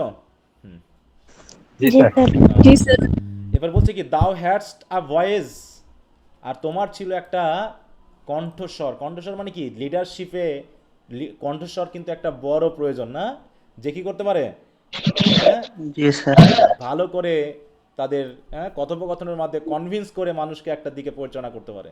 তাই বলছে তোমার ছিল একটা কণ্ঠস্বর যেটা কেমন ছিল? Whose sound was like the sea, যার সাউন্ডটা ছিল কেমন? সমুদ্রের গর্জনের মতো। এই তো? হ্যাঁ, লাইক দ্য সি মানে কি? কণ্ঠস্বর কি সি এর মতো হবে নাকি সি এর গর্জনের মতো হবে? কোনটা বোঝাচ্ছে? সমুদ্রের গর্জনের মতো। হ্যাঁ, যেটা হচ্ছে মানে কি? সমুদ্রের গর্জন কখন ওঠে বলো? যখন ঝড় ওঠে, যখন মানে কি উত্তাল হয়ে ওঠে তখন। তো এরকম ইংল্যান্ডের উত্তালের সময়ে, পিরিটান যে সিভিল ওয়ার হয়েছিল, সেই সিভিল ওয়ারের সময়ে তুমি তোমার লেখনী দিয়ে, তুমি তোমার কণ্ঠস্বর দিয়ে তুমি তোমার ইংল্যান্ডের জনগণকে নীতি নৈতিকতা, মোরাল ভ্যালুজ এই দিকে পরিচালনা করার চেষ্টা করেছিলে। তাহলে তোমার একটা ভয়েস ছিল, এবং তোমার ভয়েসটা কেমন ছিল? শুধু দেখো এখানে কিন্তু সিমিলার ইউজ করা হয়েছে অনেকগুলো। Pure as the naked heavens, কেমন ছিল? একদম নেকেড হেভেনের মতো কেমন ছিল? পিওর। নেকেড হেভেন মানে কি? মেঘ শূন্য ক্লাউড আকাশ। স্যার এখানে কি Right. আকাশ বোঝা হ্যাঁ, যাচ্ছে? আকাশ বোঝাচ্ছে যে আকাশে কি নাই, কোনো মেঘ নাই। তাহলে মেঘ শূন্য আকাশ কেমন লাগে? পরিষ্কার না? বলো, পরিষ্কার, জি একদম মানে কি বলবো, গভীর, এরকমটা হয়। ঠিক, তাহলে তার পিওরিটিটাকে বোঝানোর জন্য তিনি নেকেড হেভেন্সকে বুঝিয়েছেন। এবং কেমন ছিল? ম্যাজেস্টিক এবং ফ্রি। ম্যাজেস্টিক মানে কি? রাজকীয়। রাজকীয় বলতে শুধু আমরা রাজার মতো বুঝবো না, বুঝবো কি? জাঁকজমকপূর্ণ। বা ফ্রি মানে কি? মুক্ত, যে কোনো দুর্নীতি, যে কোনো স্বার্থপরতা বা যে কোনো করাপশনের মধ্যে রিলেটেড ছিল না, সেই দিক থেকে তিনি ফ্রি। তাহলে দেখো, তোমাকে বোঝাচ্ছে মানে মিল্টনকে বোঝাচ্ছেন যে মিল্টন কেমন ব্যক্তি ছিলেন বলো? একদম পিওর, ম্যাজেস্টিক এবং ফ্রি ছিল। ঠিক আছে তো? তার এই ভয়েস বলতে কি শুধু ভয়েসকে বুঝবো নাকি ওই মানুষটাকেই বুঝবো এই ক্যারেক্টার দিয়ে? বলো। হুম মানুষটাকে হ্যাঁ, মানুষটাকে আমরা বুঝবো। দাও হ্যাডস আ ভয়েস, তাহলে এই বিষয়ে শুধু তার কণ্ঠস্বরকে বুঝবো তা নয়, এটা দিয়ে পুরো মানুষটাকে বুঝবো, তার দিক নির্দেশনাকে বুঝবো এবং তার জীবনটাকে পুরোটাই বুঝবো। দিয়ে তিনি বলতে যাচ্ছেন কি, যে তোমার একটা ভরাট কণ্ঠ ছিল, যে কণ্ঠটা ছিল রাজকীয়, যে কণ্ঠটা ছিল উন্মুক্ত, পিওর। মানে তোমার কণ্ঠ বলতে কি শুধু কণ্ঠ বুঝি নাকি তার হৃদয়ের কথা তো কণ্ঠ দিয়ে বার হয় নাকি? কণ্ঠ দিয়ে আমরা কি করি? আমাদের মনের কথা বার করি। তাহলে তোমার মনও হৃদয়ও এরকম পবিত্র ছিল। তাহলে সেই ব্যক্তি এখন আমাদের প্রয়োজন, কারণ আমাদের 100% মানুষ কেমন হয়ে গেছে বলো? পুরো দুর্নীতিতে কেমন হয়ে গেছে বলো? ডুবে গেছে, শেষ হয়ে গেছে। ওখান থেকে ওঠাতে হলে তোমার মতো মানুষ দরকার। এবং বলছে কি, এবং তুমি যেহেতু এরকম কেমন ছিলা? পিওর ছিলা, ম্যাজেস্টিক ছিলা, ফ্রি ছিলা, আর এই কারণেই সো ডিডার্স দাও ট্রাভেল, আর সে কারণেই তুমি ট্রাভেল করতা on life's common way. Life's common way মানে কি? সাধারণ জীবন চলার পথ তুমি সাধারণভাবেই কাটাতা। দেখো, in cheerful godliness. Cheerful godliness, godliness বলতে কি বোঝানো হচ্ছে এখানে? মানে পায়াস ছিল না। হ্যাঁ, ধার্মিক, তাই তো? গডলিনেস মানে যে হচ্ছে গডের প্রতি অনুরক্ত, ডেভোটেড, এরকম। এবং সেটা ছিল চেয়ারফুল। কেন কি? অনেস্ট ব্লাইন্ডনেস, আমরা কবিতাটা পড়েছিলাম না? ওখানে আমরা বুঝেছি না যে যত রকম তিনি সেখানে বলতে চেয়েছেন, আমাদের যত অসুবিধায় থাকুক, যত ধরনের খারাপ কিছু আমাদের জীবনে ঘটুক, এই কোনো কিছুর জন্যই আমরা গডকে দায়ী করতে কি পারি? না। পারি না, তাই তো? বরং এই সব কিছুই, যা কিছু গড আমাদের উপরে দিচ্ছেন, এগুলো হচ্ছে কি? গডের এক ধরনের টেস্ট, যে আমরা কতটুকু লয়াল তার প্রতি থাকতে পারি। তো সেই হিসাবে তার জীবন চলার পথে তিনি খুবই স্বাভাবিক, ম্যাজেস্টিক এবং ফ্রি এবং পিওর জীবনযাপন করেছেন। এবং তার গডলিনেসটা ছিল কেমন? চেয়ারফুল গডলিনেস, মানে যা কিছুই ঘটে গেছে তিনি খুশি মনে গডের আদেশগুলোকে, তার দেওয়া মানে কি বলবো, মানে কি, তার দেওয়া যে পরীক্ষাগুলোকে, মাইল্ড ইয়োগ বলা হচ্ছে না এই জায়গায়, হ্যাঁ, সেই ইয়োগগুলোকে তিনি চেয়ারফুলি মেনে নিয়েছেন। ঠিক আছে? এইভাবে কিন্তু বোঝানো হচ্ছে। তাহলে এখানে মেনলি কার প্রশংসা বেশি করা হচ্ছে? অর্ধেক কবিতাতেই কার প্রশংসা বেশি? মিল্টন। মিল্টন। আসলে মিল্টনের মিল্টনের প্রশংসা দিয়ে আসলে কি বোঝানো হচ্ছে? একটা কন্ট্রাস্টিং ইফেক্ট তৈরি করা হচ্ছে, যে মিল্টনের যা ছিল বা মিল্টন যেমন ছিলেন, আজকের মানুষ আর তেমন কি না, নেই। এই জন্য তার কথা বলে একটা কন্ট্রাস্টিং একটা সিচুয়েশন ক্রিয়েট করে আমরা বোঝাতে যাচ্ছি যে আমাদের এমনটা হওয়া উচিত ছিল, কিন্তু আমরা এমনটা নেই। এই জন্য ওইরকম মানুষ আমাদের দরকার, যে আমাদের এই ভার্চুগুলোকে শেখাতে পারবে। ঠিক আছে তো? যে গডের আমাদের উপরে যত বেশি খারাপ কিছু আসুক না কেন, গডের উপরে বিশ্বাস বা লয়্যালটি, তাই তো, বা বিশ্বস্ততা হারানো যাবে না। তাই চেয়ারফুল গডলিনেস থাকতে হবে। And yet thy heart the lowliest duties on heart self did lay. দেখো, এবং বলেছে কি, যে তিনি এত ম্যাজেস্টিক, তাই তো, এত উন্নত একটা জীবন তিনি যাপন করলেও, দেখো, হারসেলফ, হারসেলফ মানে কি? ইংল্যান্ড। হারসেলফ বলতে কাকে বোঝানো হচ্ছে জায়গায়? ইংল্যান্ড, তাই তো। ডিডলে মানে কি? তার উপর আরোপ করা যে লোলিয়েস্ট ডিউটি। লোলিয়েস্ট ডিউটি মানে কি বলো? একদম যত রকমের, মূল কথা হলো লোলিয়েস্ট বোঝানো হয়েছে যে একদম, সে যেমন করে ফায়ার সাইড বলতে আমরা একদম দরিদ্র মানুষকে বুঝিয়েছি, এরকম লোলিয়েস্ট ডিউটি মানে কি? একদম সামান্য, মানে খুবই নগণ্য দায়িত্ব থেকে শুরু করে তিনি সব ধরনের দায়িত্ব কি করেছেন? তার হার্ট দিয়ে তিনি পালন করার চেষ্টা করেছেন। তাই বলছে ইয়েট দাই হার্ট। ঠিক আছে তো? কি করেছেন? তিনি তার জীবনটা দিয়ে দিয়েছেন, তাই তো, হার্টটাকে দিয়ে দিয়েছেন কিসের উপরে? সেই সকল ডিউটির উপরে, যে ডিউটিগুলো ইংল্যান্ড বা হারসেলফ তার উপর কী করেছিল, আরোপ করেছিল। মানে মূল কথা হলো যে দেশকে পরিচালনা করার ক্ষেত্রে, দেশকে সঠিক দিকে নিয়ে যাওয়ার ক্ষেত্রে যে সকল দায়িত্ব তার পালন করার কথা ছিল, তিনি সব কিছু কি ঠিকমতো দায়িত্ব পালন করেছেন, তাই তো। দেখো এই যে বলছে, হ্যাঁ, যে Milton Wordsworth contrast Milton's enduring moral power with the contemporary shortcomings of England, emphasizing time তো এটা গেল। দেখো এই যে বলছে, হ্যাঁ, Milton was not detach from his daily life, he fulfilled even the humbles duty with diligence and humility. তিনি সর্বোচ্চ চেষ্টা করেছেন দায়িত্বগুলোকে পালন করার জন্য, ঠিক আছে তো। হাম্বলেস ডিউটি মানে কি, একদম সামান্য নগণ্য ডিউটি পর্যন্ত তিনি পালন করেছেন। কি বুঝতে পারছো? নিজেকে কখনো এখান থেকে ডিটাচ রাখেননি। ডিটাচ মানে কি বলো? দূরে রাখা স্যার, বিচ্ছিন্ন রাখা। দায়িত্ব দেখে তিনি ভয় পাননি, ঠিক আছে তো। তিনি কি করেছেন? দায়িত্বগুলোকে পালন করার চেষ্টা করেছেন। অতএব তার মতো একজন দায়িত্ববান, একজন ধার্মিক, তাই তো, একজন সৎ, এরকম একজন মানুষ দরকার এখন কিসের জন্য? যাতে ইংল্যান্ড যে মোরাল ডিকের মধ্যে পড়ে গেছে, এখান থেকে যাতে ইংল্যান্ডকে কি করা যায়, বাঁচানো যায়। এখানে ইংল্যান্ড বলতে কি শুধু দেশকে বুঝছি নাকি দেশের মানুষকে বুঝছি বলো? দেশের মানুষকে। এটা একটা কি বলবো, এটাকে কি বলা হয়? মিটোনমি নাকি? এটাকে মিটোনমি বলা হয়। কিন্তু ইংল্যান্ড বলতে আমরা শুধু ইংল্যান্ডকে বুঝছি না, আমরা বুঝছি কাকে? ইংল্যান্ডের মানুষ। হ্যাঁ, এটা অনেক কিছু, অনেক লিটারি টার্মস দিয়ে আমরা রিফার করতে পারি। এখানে ইংল্যান্ডকে আমরা পার্সনিফিকেশনে ভাবতে পারি নাকি, যেটাকে পার্সনিফাই করা হয়েছে, কারণ হার্টসেলফ বলা হয়েছে ইংল্যান্ডকে নাকি। এখানে কি করা হয়েছে? হার্টসেলফ, অতএব পার্সনের একটা কোয়ালিটি এখানে দেওয়া হয়েছে। এখানে শি বলা হয়েছে নাকি? শি বলা হয়েছিল না, কোথায় জানো? এই যে শি ইজ, হ্যাঁ, শি ইজ আ ফেন। শি বলতে কাকে বোঝানো হচ্ছে? ইংল্যান্ডকে বোঝানো হচ্ছে। হ্যাঁ, তো সেই হিসাবে দেখো এখানে পুরো আমরা ওই যে উইলিয়াম ব্লেকের একটা পড়েছিলাম না, লন্ডন কবিতা, বলো, পড়েছিলাম উইলিয়াম ব্লেকের লন্ডন কবিতাটা, মনে আছে? সেখানেও কি উইলিয়াম ব্লেক কি করেছেন? লন্ডনকে খুব মানে ভালো একটা সিটি বা শহর হিসাবে দেখিয়েছেন না বিভিন্ন ধরনের অপরাধে, অন্ধকার জগৎ না, ইভিল সাইডটাকে তিনি কিন্তু ধরেছেন। তো যদিও এখানে তিনি ইভিল সাইডটাকে খুব বেশি সরাসরি তুলে ধরেননি, মানে সরাসরি ওপেনলি বলেননি, জাস্ট এখানে তিনি মেটাফরিক্যালি বলেছেন, তাই তো। অল্টার, শোর্ড, এগুলো দিয়ে তিনি মেটাফোর দিয়ে বোঝানোর চেষ্টা করিয়েছেন। এবং ইনওয়ার্ড হ্যাপিনেস বলতে যেটা বোঝানো হচ্ছে, সেটা দিয়ে তার কন্ট্রাস্টিং ইফেক্টগুলোকে বোঝানো হচ্ছে, যে হ্যাপিনেস হারিয়ে ফেলা মানে কি, মানুষ এখন পুরো একদম ইন হ্যাপিনেসের মধ্যে আছে নাকি। এদিকে দেখো সেলফিশ, এই শব্দটা দিয়েই তিনি সব ধরনের অপরাধ কর্মকে তিনি বুঝিয়ে গেছেন, যে একজন মানুষ সেলফিশ হলেই তো অপরাধ কর্মে জড়িয়ে পড়ে বেশি নাকি।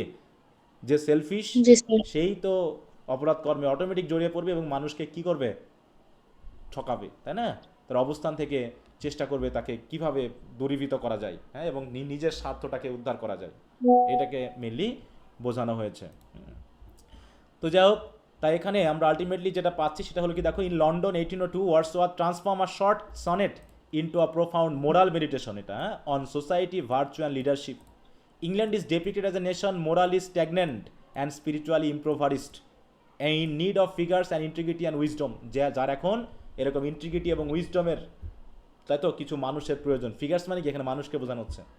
Milton is idealized as that figure, আর মিল্টনকে সেরকম একজন মানুষ হিসেবে দেখানো হয়েছে, হ্যাঁ, embodying all virtues and necessary to restore ethical life, যেমন purity, freedom, wisdom, humility, strength, সব কিছু মিল্টনের ভিতরে আছে। তো এরকম কোয়ালিটি থাকবে এমন কিছু মানুষ আমাদের প্রয়োজন। The point is significant both historically and philosophically. Written in the early 19th century, it reflects Wordsworth's response to social and political crisis, হ্যাঁ, বিশেষ করে materialism, war and moral decline, while highlighting romantic ideals. The value of moral consciousness, বিশেষ করে, হ্যাঁ, যে moral consciousness আমাদের দরকার। The importance of individual virtue, মানে কি, প্রত্যেক ব্যক্তির আলাদা আলাদা ভার্চু দরকার। The power of exemplary figures to influence society, এবং কিছু ক্ষমতাবান মানুষ দরকার মিল্টনের মতো, যারা পাওয়ারফুল হবে, কিন্তু কেমন পাওয়ারফুল, দুর্নীতিতে নাকি নীতি নৈতিকতাতে, হলো কোন দিক থেকে? হ্যাঁ, যাদের ভিতর নীতি নৈতিকতা থাকবে এরকম পাওয়ারফুল মানুষ দরকার। আনলাইক পয়েন্টস দ্যাট ডুয়েল, ওটা বাদ দিলাম। এই তার মানে এখানে তিনি কি করেছেন, মোরাল অ্যান্ড সিভিক রেসপন্সিবিলিটিগুলোকে তুলে ধরেছেন, যেগুলো আমাদের রাষ্ট্রীয়ভাবে জাতীয়ভাবে আমাদের প্রয়োজন। কি বোঝা গেল বিষয়টা? জি স্যার। অতএব এখানে তিনি জি, কি স্যার। করেছেন, মোরাল অ্যান্ড স্পিরিচুয়াল ডিকেকে দেখিয়েছেন, আইডিয়ালাইজেশন অফ মিল্টনের প্রশংসা করিয়েছেন, মিল্টনকে রিপ্রেজেন্ট করেছেন ভার্চু, মোরাল স্ট্রেংথ এবং সিভিক রেসপন্সিবিলিটি হিসাবে। রেস্টোরেশন অফ ন্যাশনাল ভার্চু, তিনি চেয়েছেন কি, মিল্টনের সাহায্যে ন্যাশনাল ভার্চুগুলোকে আবার পুনরায় রেস্টোর করতে, যেগুলো আগে ছিল বর্তমানে সেগুলো কি হয়ে গেছে, ফরফেট হয়ে গেছে, নষ্ট হয়ে গেছে, সেগুলোকে পুনরায় আমরা পেতে পারি। এবং সেখানে কী কী থাকতে হবে, balance of greatness and humility. হ্যাঁ, একই সাথে আমাদের যেমন গ্রেটনেস থাকবে, মহত্বতা থাকবে, সাথে সাথে আমাদের ভিতরে হিউমিলিটি মানে বুঝো তো, ভদ্রতা, নম্রতা থাকতে হবে।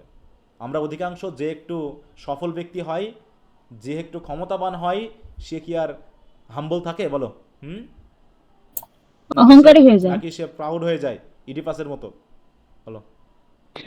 হ্যাঁ, আমরা একটু তখন বুক ফুলিয়ে কথা বলি। হ্যাঁ, আমরা তখন বুক ফুলিয়ে কথা বলি, নিজের চোখকে উপরের দিকে নিয়ে কথা বলি। এ কারণে আমরা হয়ে পড়ি কেমন, অহংকারী, প্রাউড। এবং আমরা জানি মানুষের সবচেয়ে বড় ফল্ট হচ্ছে কি বলো, হ্যামারশিয়া কি বলো? অহংকার। হ্যাঁ, প্রাইড ইজ দ্য গ্রেটেস্ট হ্যামারশিয়া। আর যখন একজন মানুষ এরকম প্রাইড তাই তো ফিল করে, তখনই সে কোনো না কোনো ভুলের মধ্যে পড়ে যায় ইডিপাসের মতো। তখন সে তার স্বাভাবিক পথটাকে খেয়াল রাখে না, অটোমেটিক সে তার স্বাভাবিক সেন্স হারিয়ে ভুল করে বসে। এখানে সেটা কিন্তু দেখানো হয়েছে না, যে Wordsworth London 1802 mourns England's moral decline and appeals to John Milton as a moral model of virtue to guide the nation. এইটা হলো এখানকার কবিতার মূল যে তত্ত্বটা, ঠিক আছে তো, যে ইংল্যান্ডের মোরাল ডিক্লাইন ঘটার কারণে ওয়ার্ডসওয়ার্থ জন মিল্টনকে আপিল করেছেন, তিনি যেন এসে ইংল্যান্ডকে তার পূর্বের অবস্থানে ফিরিয়ে নেন। যাকে এই যে বলছে না, Milton's moral brilliance like a guiding star offers a standard for ethical living. হ্যাঁ, the poem ultimately celebrate virtue, civic responsibility ইত্যাদি। তো কারো কি কোনো সমস্যা আছে বুঝতে এখানে বলো? না না স্যার। আচ্ছা, তো আশা করি বুঝতে পেরেছো, ঠিক আছে। আচ্ছা, তো বলো। Pure as the naked heavens, ওইটা মানে কি? বুঝি নাই, তোমার কথাটা clear Pure as the naked heavens. একটা সাউন্ড আসতেছে। তোমার কথা pure as the naked heavens, এটার মানে বুঝতে পারেন? শোনা যাচ্ছে। এটা তো আমি বুঝালাম যে pure as a naked heaven মানে মনে করো আকাশে কোনো মেঘ নাই, তাহলে আকাশটা কেমন লাগবে বলো? পুরো মেঘ শূন্য লাগবে। হ্যাঁ, মেঘ শূন্য, কিন্তু দেখতে কেমন লাগবে? পরিষ্কার লাগে। হ্যাঁ, পরিষ্কার লাগবে, তাই না? যেখানে কোনো ত্রুটি নাই, যেখানে কোনো বিচ্যুতি নাই, এটাকে বোঝাতে ব্যবহার করা হয়েছে। আমি বললাম পিওরিটি বোঝাতে এখানে ব্যবহার করা হয়েছে, বলেছি কয়েকবার বলেছি কিন্তু এই কথাটা আলোচনা, তুমি মনে হয় সময় ছিল না নাকি? ছিলাম স্যার। হ্যাঁ, কতক্ষণ ধরে এটা নিয়ে কথা বলা হয়েছে, যাক তুমি হয়তো মিস করেছো কোনোভাবে। আর তোমার মাইক্রোফোনটা ঠিক করতে হবে, না তো কথা ক্লিয়ার হচ্ছে না। হ্যাঁ,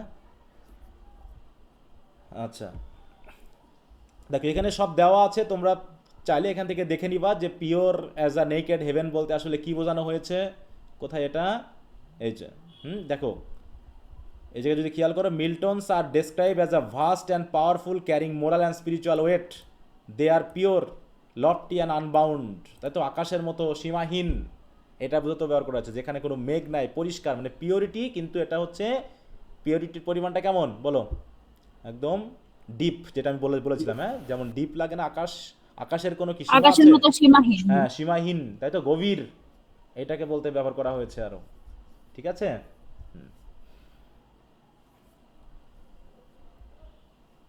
আচ্ছা, এগুলো আরো পড়বা, এখানে অনেক কিছু দেওয়া আছে, যেখানে তোমরা আরো গভীরে হয়তো কিছু জানতে পারবা, যেগুলো হয়তো আমার বলতে বাদ পড়ে যেতে পারে, এগুলো একটু খেয়াল রাখবা, ঠিক আছে।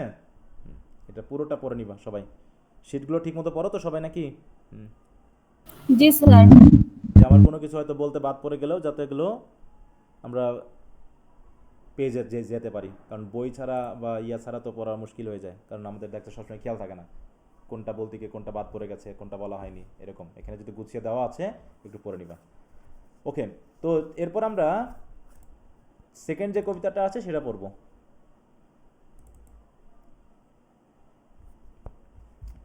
She dwelt among the untrodden ways, এটাও মনে আমরা কি পড়েছি? জি জি স্যার। স্যার। হ্যাঁ, এটা আবার রিডিং স্কিলসেও থাকবে এগুলো কিন্তু, হ্যাঁ আমাদের অ্যাডভান্স রিডিং রাইটিংয়েও এগুলো থাকবে। এবার দেখো জন কিটসের একটা কবিতা এসেছে, তারপরও ছেলে মেয়ে বলতেছে প্রশ্ন আনকমন আসছে, কবিতা নাকি আনকমন আসছে সেকেন্ড ইয়ারে, অথচ এটা আমাদেরই এই কবিতার ভিতর থেকে আসা, এবং সেগুলো আমার ইয়াতে দেওয়াও ছিল। মানে পড়ো না তোমরা, হচ্ছে এটা একটা বড় সমস্যা, তাই তোমরা পড়ো না, সবই পড়িয়ে দেওয়া হচ্ছে, তারপরেও শুধু প্রশ্নে যেগুলো থাকে সেইগুলো ছাড়া তোমরা গুরুত্বই দাও না। এমন করে কোনদিন পড়াশোনা হয়? হ্যাঁ, ছোটোবেলা থেকে এমনভাবে পড়াশোনার একটা ফ্রেমওয়ার্ক আমরা তৈরি করে নিয়েছি যে স্যাররা যে প্রশ্ন বলবো ওর বাইরে আর আমরা পড়ি না, টেক্সটগুলোও ঠিকমতো পড়ি না, একটু ঘুরিয়ে যদি এর জায়গায় ভি দিয়ে দেয় আমি মোটামুটি একদম শেষ, হ্যাঁ চোখে মুখে অন্ধকার দেখা শুরু করি। ওইরকম না পড়ে একটু বিস্তারিতভাবে পড়ো, যাতে কেউ পাচ্ছে একদম 3.50 আর একজন ফেল করে যাচ্ছে সবগুলোই, এরকম যেন না হয়। হ্যাঁ, আর পড়াশোনার ক্ষেত্রে একটু সময় দিতে হবে, সময় দিতে না পারলে ইংলিশে অন্তত সমস্যা আছে, কিছু করার নাই। হ্যাঁ, okay, the she dwelt among the untrodden ways. Untrodden ways মানে বুঝো তো? যাতায়াতহীন, যেখানে হ্যাঁ, যেখানে সচরাচর মানুষ মানুষের যায় না। পদচারণা ঘটেনি, যেখানে মানুষের পা দিয়ে মাড়ায়নি। আনট্রোডেন, ট্রোডেন মানে হচ্ছে মাড়ানো পথ, হ্যাঁ, আর আনট্রোডেন মানে কি, যেখানে এখনো মাড়ানো হয়নি, মানে মানুষের পা যেখানে এখনো পড়েনি, এই যে বলছে। হ্যাঁ, আনট্রোডেন ওয়েজ মানে a place or path that is unfrequented, remote এবং আননন। আনফ্রিকুয়েন্টেড মানে যেখানে মানুষের চলাচল নাই, রিমোট মানে দূরবর্তী, এবং unknown suggesting a life of isolation and animosity. হ্যাঁ, তো সরি, অ্যানোনিমিটি মানে অজানা, কারণ আনফ্রিকুয়েন্টেড প্লেসে মানুষ প্রধানত কি স্বাচ্ছন্দ্যে যেতে পারে বলো? না স্যার। যেতে পারে না, তাই না? তাই বলছে দেখো, the paths are untouched or rarely walk upon by people, indicating a location where, দেখো, away from cities and civilization. আর ফিগারেটিভ বলতে কি বোঝানো হচ্ছে, দেখো তো যেখানে মানুষ কি করেনি, যায়নি, এখানে কি সরাসরি ওখানে তো মানুষ বসবাস করে, তাহলে কেন আনট্রোডেন বলা হলো? কারণ এখানে মানে মানে পুরো পৃথিবীর মানুষগুলোকে বোঝানো হয়েছে যাদের উপস্থিতি ওখানে কম, তাই তো, মানুষের কাছে অজানা এমন কোনো জায়গা বোঝাতে ব্যবহার করা হয়েছে। ঠিক আছে, তো দেখো বলছে it symbolizes a person's life being unnoticed with a very few to praise or none to love them. হ্যাঁ, যে এমন মানুষের বসবাস বা এমন জায়গায় সে বসবাস করে যেখানে থেকে মানুষ তাকে খুব একটা চিনে না, মানুষ তাকে খুব একটা জানে না, এরকম একটা অবস্থান বোঝাতে ব্যবহার করে। তার মানে এখানে সি বলতে যে মেয়েটাকে বোঝানো হয়েছে তার কি খুব পরিচিতি আছে নাকি? না। হ্যাঁ, সে হচ্ছে কি সাধারণ মানুষ থেকে অজানা, অপরিচিত, ভাইরাল না, এই তো। সে খুব একটা কি ভাইরাল না, নাকি মানুষ তাকে খুব একটা চিনে না। চিনি না। হ্যাঁ, এখন তো ভাইরালের সময়, ঠিক আছে, যে ভাইরাল হবে সে মোটামুটি উঠে যাবে। হ্যাঁ, সে যে কোনো উদ্দেশ্যে ভাইরাল হোক না কেন, খারাপ অথবা ভালো, ভাইরাল হওয়াটা নিয়ে মৌলিক কথা। হ্যাঁ, তো যাই হোক, তো কবি এরকম একটা ছোট মেয়েকে নির্দেশ করছে, আসলে আমরা জানি না সে তার বয়স কত, ঠিক আছে, তো কিন্তু সে আসলে লুসি বলে একটা মেয়েকে এখানে ব্যবহার করা হয়েছে। এই লুসি মেয়ের উপর ভিত্তি করে তিনি অনেকগুলো কবিতা লিখছেন, এবং সেই কবিতাগুলোকে বলা হয়ে থাকে লুসি পয়েমস। কি বলা হয় বলো? Lucy poem. পয়েম, ঠিক লুসি আছে, পয়েম। কারণ তার জীবনের উপর ভিত্তি করে লেখা। তো তার উপর ভিত্তি করে তিনি এই যে মাত্র 12 লাইনের এই ছোট্ট লিরিকটি তিনি লিখেছেন। দেখি আমরা কি বলছে এই জায়গায়। She dwelt among the untrodden ways. আমরা কি এলিজি রিটিনানা কান্ট্রি চার্জিয়ার পড়েছিলাম ফার্স্ট ইয়ারে? জি স্যার। পিপলগুলোকে, হ্যাঁ, কমন ভিলেজ পিপলগুলোকে কিসের সাথে তুলনা করা হয়েছিল মনে আছে? হ্যাঁ, বলো। সমুদ্রের তলদেশে লুকানো মুক্তা। হ্যাঁ, সমুদ্রের তলদেশে লুকায়িত জেমের সাথে তুলনা করা হয়েছিল। তারপর হচ্ছে ফুলের সাথে তুলনা করা হয়েছিল, যে ফুলগুলো উইল্ডারনেসে, হ্যাঁ, বা বন জগতে যেখানে মানুষের চোখ পড়েনি সেখানে ফুটে সেখানেই শেষ হয়ে গেছে। হ্যাঁ, ব্লাশেস আনসিন। হ্যাঁ, তো ওইরকম আর কি এখানেও ঠিক তিনি একজন মেয়েকে তুলে ধরেছেন। সে হয়তো খুব বেশি খ্যাতমান নয়, তার চেহারা হয়তো খুব বেশি সুন্দর না, কিন্তু প্রকৃতির মাঝেই তার অবস্থান। তাকে হয়তো কেউ জানেনি, তার বাবা মা বা তার আশেপাশের কিছু মানুষ ছাড়া তাকে হয়তো কেউ চিনে না। এইভাবে তিনি কিন্তু তার ভিতরে এক ধরনের বিউটি খুঁজে পেয়েছেন, যে একটা প্রকৃতির একটা পার্ট হিসাবে this very little girl, an unknown girl is also have something to praise. তার কিছু আছে যে সেও কি করতে পারে, মানে তারও প্রশংসা করা যেতে পারে। তাহলে দেখো, she dwelt among the untrodden ways beside the springs of Dove. Springs of Dove মানে কি বলো? ডাব মানে কি? River of England. হ্যাঁ, এটা একটা কিসের নাম? এটা দেখো নদীর নাম, হ্যাঁ, রিভার ডাভ, সেখানে বয়ে চলে একটা খালকে বোঝানো হচ্ছে স্প্রিংস অফ ডাভ হিসাবে। তাই দেখো springs of Dove refer to the sources of the river Dove in English countryside, a location where a character named Lucy lives. In Wordsworth poem she dwelt among the untrodden ways.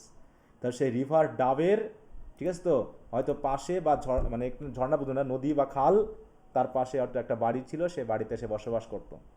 সে ছিল কি a maid whom there were none to praise, সে এমন একজন মেয়ে ছিল যার প্রশংসা করার কেউ ছিল না, মানে ভেরি ফিউ, মানে কি খুব মানে কেউই ছিল না, নান, অ্যান্ড ভেরি ফিউ টু লাভ, এবং তার ভালোবাসার জন্য খুব কম মানুষই ছিল, যারা ছিল যে তার পিতা মাতা বা ভাই বোন সহ, এছাড়া আর কেউ তাকে ভালোবাসেনি।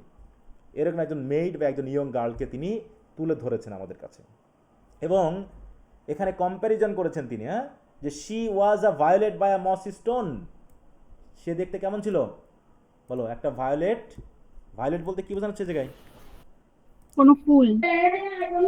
ভায়োলেট কি এক ধরনের ফুল, রং। হ্যাঁ, এই যে, হ্যাঁ, এখানে রং বলতে বুঝলে হবে না, এখানে ফুলকে বোঝানো হয়েছে, এই যে ভায়োলেট ফুল, এখানে শুধু ভায়োলেট শব্দটা ইউজ করা হয়েছে। তাহলে she was a violet by a mossy stone, তাই তো, সেই মসি স্টোন মানে কি, মনে করো এরকম একটা ভায়োলেট ফুল মস দিয়ে ঢাকা কোনো বিশাল পাথর। একটা পাথরের পাশে, যে পাথরের গায়ে মস জমে গেছে, সেই পাথরের পাশে যদি ফুটে, তাহলে কি এই ফুলটাকে কেউ কারো কি চোখে বাঁধবে বলো? না। না হ্যাঁ, স্যার। তাহলে সেরকম আর কি, সে ছোট্ট একটা ফুলের মতো, ফুলটা দেখতে সুন্দর কিন্তু বিশাল মসি এলাকায় থাকার কারণে কারোর চোখে পড়তেছে না। দেখো বাই আ মসি স্টোন, দেখি তো এরকম একটা কোনো ইমেজ আমরা পাই কিনা। এই যে মনে করো, হ্যাঁ, এই যে দেখো বিশাল একটা পাথর, এর পাথরের পাশে ছোট্ট একটা ফুল কি হয়ে আছে, ফুটে আছে, এই যে, তাহলে কি এই চোখে পড়বে? এই পাথরের পাশে এই ফুটে থাকা ফুল কারো কি চোখে পড়বে বলো? এটা জঙ্গল হিসাবে আমরা হয়তো এড়িয়ে যাব। তা ওইরকম এই মসি স্টোন দিয়ে মেনলি এই এত নির্জন বা কি বলবো, এখানে কি বলবো, প্রকৃতির মধ্যে অবস্থিত অজানা একটা জায়গাকে বোঝানো হয়েছে, যেখানে সে একটা ফুলের মতো ফুটে আছে। আর এই কারণে half hidden from the I, half hidden মানে কি, দেখেও মানুষ না দেখছে, দেখতে পাচ্ছে, ফুলই হিডেন না, ফুলটাকে দেখা যাচ্ছে, কিন্তু ফুলটা আমাদের চোখে কি করছে না, আকর্ষণ বা আপিল সৃষ্টি করছে না। ঠিক এই মেয়েটাও আমাদের চোখে হয়তো আপিল সৃষ্টি করছে না, যে সেও প্রকৃতির একটা বিউটি। কে বলা আছে, তার বলছে শি, দেখো ফেয়ার অ্যাজ এ স্টার, তাহলে তাকে তুলনা করা হলো প্রথমে ভায়োলেটের সাথে, তার বলছে কি, তারপর তুলনা হলো স্টারের সাথে, হ্যাঁ, when only one is shining in the sky, হ্যাঁ, যখন মাত্র আকাশে একটা তারা জ্বলে থাকে, সেই তারার মতো। সেই তারা কি কি হলো, আমরা কিভাবে খেয়াল করি বলো? আমরা কি খুব বেশি, হ্যাঁ, যখন আকাশে আর কোনো তারা নেই, চারদিকে অন্ধকার, হ্যাঁ, একটা তারা দেখা যাচ্ছে, সে তারার দিকে আমরা কিন্তু ওইভাবে কি করি না, খেয়াল করি না, কিন্তু সেই তারা আমাদের চোখে পড়ছে, হ্যাঁ। তাহলে সে একা একই আকাশে জ্বলছে, হ্যাঁ, সে তার আলো ছড়াচ্ছে, কিন্তু আমরা তাকে কিন্তু এভাবে খেয়াল করি না। এভাবেই সে লিভড আননোন, এভাবে সে ভায়োলেট ফুলের মতো, এত সিঙ্গেল একটা স্টারের মতো সে একা একই জীবনযাপন করেছে। And few could know when Lucy ceased to be, এবং যখন সিজ টু বি মানে বুঝো তো, মারা যায়, মানে থেমে যাওয়া, যখন এই লুসি মারা যাবে তখন হয়তো বা খুব কম মানুষই জানতে পারবে। তাহলে সে অজানা অবস্থায় কি হয়েছে, ফুটেছে, আবার অজানা অবস্থায় ঝরে যাবে ভায়োলেট ফুলের মতো, কেউ হয়তো বা জানতেও পারবে না। হ্যাঁ, তাহলে এরকম একটা এলিজি, এটা একটা এলিজিয়াক টোন আছে না এখানে বলো? এটা কি হ্যাপি টোন আছে? হ্যাঁ, এখানে একটা স্যাড এলিজিয়াক একটা টোন কিন্তু এখানে আমরা পেয়েছি। But she is in her grave, কিন্তু এখন সে তার, দেখো গ্রেভে আছে। And oh the difference to me, কিন্তু আমার কাছে পার্থক্য হলো কি তার বলো? এই জায়গায় যেটা বোঝানো হয়েছে দেখো, হ্যাঁ দেখো, but she is in her grave and oh the difference to me, এখানে ও শব্দটা দিয়ে কি বোঝানো হচ্ছে? এক ধরনের দুঃখ বা কষ্ট বা একটা ডিপ স্যাডনেসকে বোঝানো হচ্ছে, তাই না? যে কবি ফিল করছে তাকে, যে সে এখন কবরে। The final line express Wordsworth personal grief while the world may have worked, মানে ওভারলুকড, যে লুসিকে কেউ দেখতেও পারলো না, জানলেও না, শুধু লুসি যে মারা গেল, ডিফারেন্সটা কার ভিতরে হলো? পুরো পৃথিবীর অন্য মানুষের কাছে হয়েছে নাকি তার কাছে হয়েছে বলো? কবির কাছে হয়েছে, মানে একটা পার্থক্য বা তার বিষয়ে আমার হৃদয়ে একটা হয়তো দাগ সৃষ্টি হয়েছে। Her death represents a deep emotional loss for the poet. The exclamation "oh" conveys intense sorrow, and the phrase "the difference to me" emphasizes that the value of life is determined not by public recognition but by the depth of impact on those who truly care. হ্যাঁ, মানে তার মৃত্যুতে ডিফারেন্সটা তৈরি হয়েছে কার উপরে? কবির উপরে। একটা দুঃখ বোধ তার ভিতরে হয়েছে, হ্যাঁ, তার জন্য তার হৃদয়ে একটা হলেও আঁচড় কাটছে, এটাই হলো ডিফারেন্স তার কাছে। তার মৃত্যুতে হয়তো কার ভিতরে কোনো ডিফারেন্স তৈরি হয়নি, কেউ হয়তো বা কোনো কিছু লস করেনি, কিন্তু এখানে লসের একটা ফিলিং কার মধ্যে হয়েছে বলো? এই কবির কবির মধ্যে। মধ্যে হয়েছে। তাহলে একটা ডিফারেন্স কবির মধ্যে সৃষ্টি করেছে, তার চিন্তা ভাবনাই, তাকে নিয়ে তার হয়তো যে একটা স্মৃতি ছিল সেই স্মৃতিচারণায় এক না একটা ডিফারেন্স সৃষ্টি হয়েছে, তাই বলছে the difference to me. Sir হ্যাঁ বলো। স্যার এখানে স্যার কবি কি হচ্ছে লুসি দ্বারা কোনো কিছু রিপ্রেজেন্ট করছে, মানে কোনো কিছু বোঝাতে চেয়েছে নেচার অথবা অন্য কিছু। আমি তোমার কথাগুলো বুঝিনি, একটু কেটে কেটে একটু সেপারেট করে বলো তো, একটু ধীরে সুস্থে বলো। হ্যাঁ, না বোঝা যাচ্ছে না কথাগুলো। স্যার এখানে হচ্ছে লুসি মানে যে ক্যারেক্টারটা আছে এটা দ্বারা কি হচ্ছে মানে কবি কোনো কিছু বোঝাতে চেয়েছেন, মানে কোনো কিছু রিপ্রেজেন্ট করতে চেয়েছেন। এটা তো স্বাভাবিক, আমি তো বললামই যে এখানে কবি কি বোঝাতে চেয়েছেন। আমরা তো এলিজি টেলিজি এত কথা বললাম কেন? বলো। আর নেচার কোনো মানে নেচার কোনো কিছু বোঝাতে চেয়েছেন, প্রকৃতি। আমার কথা কি তুমি বুঝতে পেরেছো? এলিজির যে আমি উদাহরণটা দিলাম, এই এলিজির উদাহরণ দিয়ে আমি কি বোঝালাম? এলিজি রিটেন কান্ট্রি চার্জিয়ারের উদাহরণ দিয়ে যে মানুষগুলোকে, গ্রামের মানুষগুলোকে কিসের সাথে তুলনা করা হয়েছে, সে কবিতা কি তুমি পড়ছিলা? জি স্যার। ওখানে যে ফুল, ওখানে যে জেম, ওগুলো দিয়ে কি বোঝাতে চেয়েছিলেন কবি? জি স্যার বুঝছি স্যার। কি বোঝাতে চেয়েছিল একটু শুনি, তাহলে বুঝবো যে তুমি বুঝেছো। স্যার হুম। আমাদের যে ফার্স্ট ইয়ারের রিডিং স্কিল বই ছিল ওখানে এরকম লেখা ছিল যে লুসি হচ্ছে নেচারকে রিপ্রেজেন্ট করছে। হ্যাঁ, নেচারকে তো রিপ্রেজেন্ট করছে। কিভাবে রিপ্রেজেন্ট করছে? নেচারকে রিপ্রেজেন্ট কিভাবে করছে? মানে নেচার, আমরা নেচারের কোনো খেয়াল করি নাকি নেচার হ্যাঁ, আস্তে আস্তে নেচারের ধ্বংস গভীরতাকে হচ্ছে। খেয়াল করছে, যে ছোটোখাটো, হ্যাঁ, অজানা আমাদের চোখে, ওই যে সমুদ্রের গভীরে কত মণিমুক্তা লুকিয়ে আছে, সেটা হয়তো পৃথিবীতে যে মণিমুক্তা আছে তার থেকে আরও কত দামি, হ্যাঁ, কিন্তু তারপরও কি আমরা জানি বলো যে প্রকৃতিতে কত দামি জিনিস আছে? তো এরকমভাবে গ্রামের মানুষগুলোও, তাই তো লুসির মতো এরকম গ্রামের মানুষের মধ্যেও এরকম সৌন্দর্য আছে যেগুলো হয়তোবা অধিকাংশ মানুষের কাছে অজানা, ঠিক আছে তো? কিন্তু কেউ না কেউ কবির মতো যদি হৃদয় নিয়ে প্রকৃতির দিকে তাকায়, তাহলে প্রকৃতির প্রত্যেকটা এলিমেন্টের মধ্যে তিনি সৌন্দর্য খুঁজে পাবেন, ভালোবাসা খুঁজে পাবেন, এবং তাদের হৃদয়ে এরকম একটা ইম্প্যাক্ট বা দাগ অন্তত ফেলবে, ঠিক আছে? লুসির মতো একটা ছোট মেয়েও কবির মনে কি ইফেক্ট তৈরি করেছে না বলো? জি স্যার। হ্যাঁ, তাহলে যে প্রকৃতিকে পড়তে পারে তার জন্য বিশাল সমুদ্রের দরকার নেই হৃদয়ে ঘা দেওয়ার জন্য, ঠিক আছে তো? বিশাল হাতি মরার প্রয়োজন নেই। একটা লুসির মতো ছোট মেয়ে বা পিঁপড়ার মতো একটা ছোট প্রাণীর মৃত্যুতেও কি ডিফারেন্স তৈরি হতে পারে। এখানে শুধু একটা কবিতা পড়ে কি একটা থট পাওয়া যায় বলো? যে স্যারে যা বললো সেটাই, আমি যা বললাম শুধু সেটুকুই পাইলা, আর কিছু না? না স্যার, এক একজন এক এক রকম ভাবে। কবিতা নিয়ে ভাবতে হবে যেখানে তুমি কি কি থট পাও। হ্যাঁ, এইখানে তো বললাম যে কবিতা পড়ে তুমি ওপেন এন্ডেড হয়ে যেতে হবে। হ্যাঁ, এর কোনো এন্ড নাই, ওপেন এন্ডেড, ঠিক আছে তো? তুমি যে কোনো দিক থেকে ভাবতে পারো, এটা প্রকৃতির একটা এলিমেন্ট হিসেবে ভাবতে পারো, অথবা কবির দিক থেকেও ভাবতে পারো, যে প্রকৃতিকে পড়তে পারে, যে প্রকৃতির সান্নিধ্যে থাকে, সে প্রকৃতির প্রত্যেকটা এলিমেন্ট দ্বারা এভাবেই প্রভাবিত হবে। কিন্তু পৃথিবীর অধিকাংশ মানুষ কি প্রকৃতির সান্নিধ্যে থাকে না, তাই তো? প্রকৃতিকে চিনতে পারে না, প্রকৃতির ভালোবাসাকে তারা উপলব্ধি করতে পারে না। এই জন্য প্রকৃতির ধ্বংসে বা প্রকৃতির সৌন্দর্যে তাতে তাদের কিছু যায় আসে না। কথা বুঝতে পেরেছো? তাহলে এরকম পৃথিবীতে কত মানুষ প্রতিনিয়ত জন্মাচ্ছে আর মারা যাচ্ছে, এতে কয়জন লস ফিল করে বলো? কয়জন? আমার দুঃখে, আমার কষ্টে কয়জন ফিল করবে? ওই তার সাথে রিলেটেড যে কয়জন মানুষ, ততজনই তো ফিল করে, নাকি? কিন্তু সবাই নিশ্চয়ই ফিল করে না। কিন্তু এই প্রকৃতি কত বিশাল না বলো? সেই উইলিয়াম ব্লেকের সেই কবিতার মতো, ইন্ট্রোডাকশন কবিতার মতো এক্সপেরিয়েন্সে তিনি কি বলছেন, যে পুরো পৃথিবীটা বা পুরো মহাজগৎটা সৃষ্টিকর্তা কাকে দিয়েছে বলো? সব সম্পদ কাকে দিয়েছে? আমাদের হ্যাঁ, আমাদেরকেই তো দিয়ে গেছে, তাহলে আলাদা করে সম্পদ গোছানোর আছে কি বলো? এই পৃথিবীর সব কিছু তো মানুষের জন্যই দেওয়া আছে, যে মানুষ এগুলো ব্যবহার করবে, এনজয় করবে। কিন্তু আমরা কি হয়ে যাই? ন্যারো মাইন্ডেড হয়ে যাই। ঠিক আছে, তো আমরা শুধুমাত্র আমাদের কুক্ষিগত করতে চাই জিনিসগুলোকে, যে ভাবি যে সরকার এই রাস্তাটা তৈরি করার জন্য যে 10 কোটি টাকা বাজেট করেছিলেন, ইঞ্জিনিয়ার সাহেব করলেন কি, এমপি মিনিস্টারকে খাওয়াইয়ে 5 কোটি মেরে দিলেন, দিয়ে মোটামুটি বাকি 5 কোটি দিয়ে যে রাস্তাটা হলো, 3 মাস পর এই রাস্তা আবার ভেঙে চুরে শেষ হয়ে গেছে।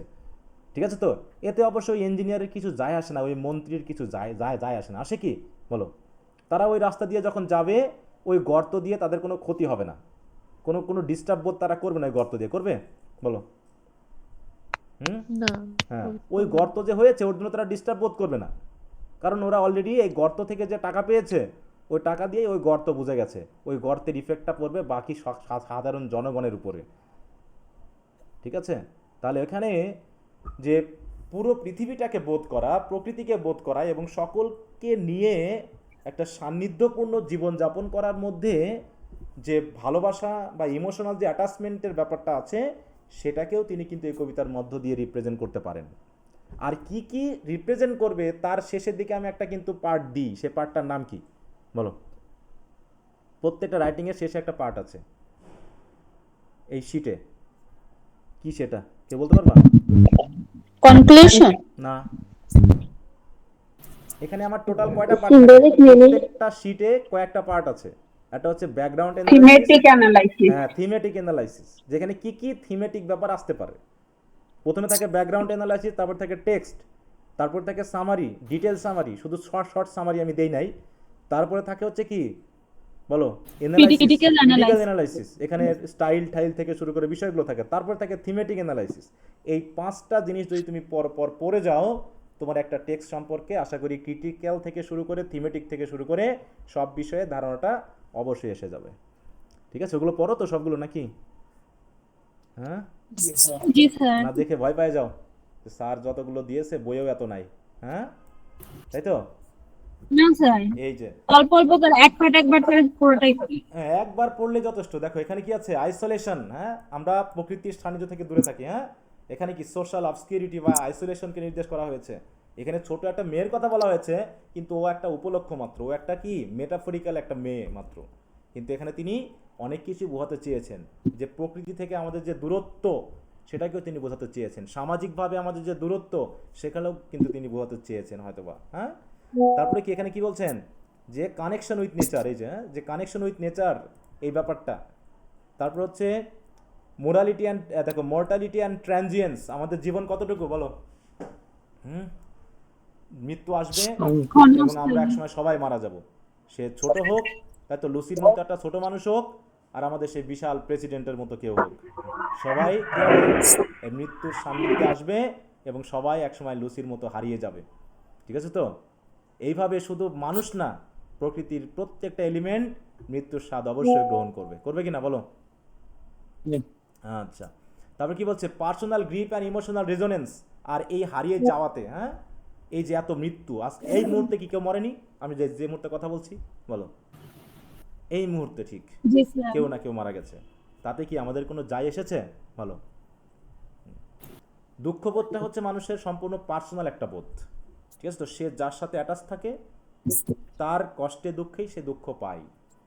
তাছাড়া এমনকি আমরা অ্যাটাচ থাকলেও আমার বন্ধুর যদি কোনো ক্ষতি হয়, আমার ভিতরে কি বন্ধুর মতো বোধ কি তৈরি হবে কখনো বলো? বন্ধু যে পরিমাণ কষ্ট পাবে আমি কি পাবো সেটা? বন্ধুর মায়ের মৃত্যুতে বা বাবার মৃত্যুতে আমি কি বন্ধুর মতো কষ্ট পাবো বলো?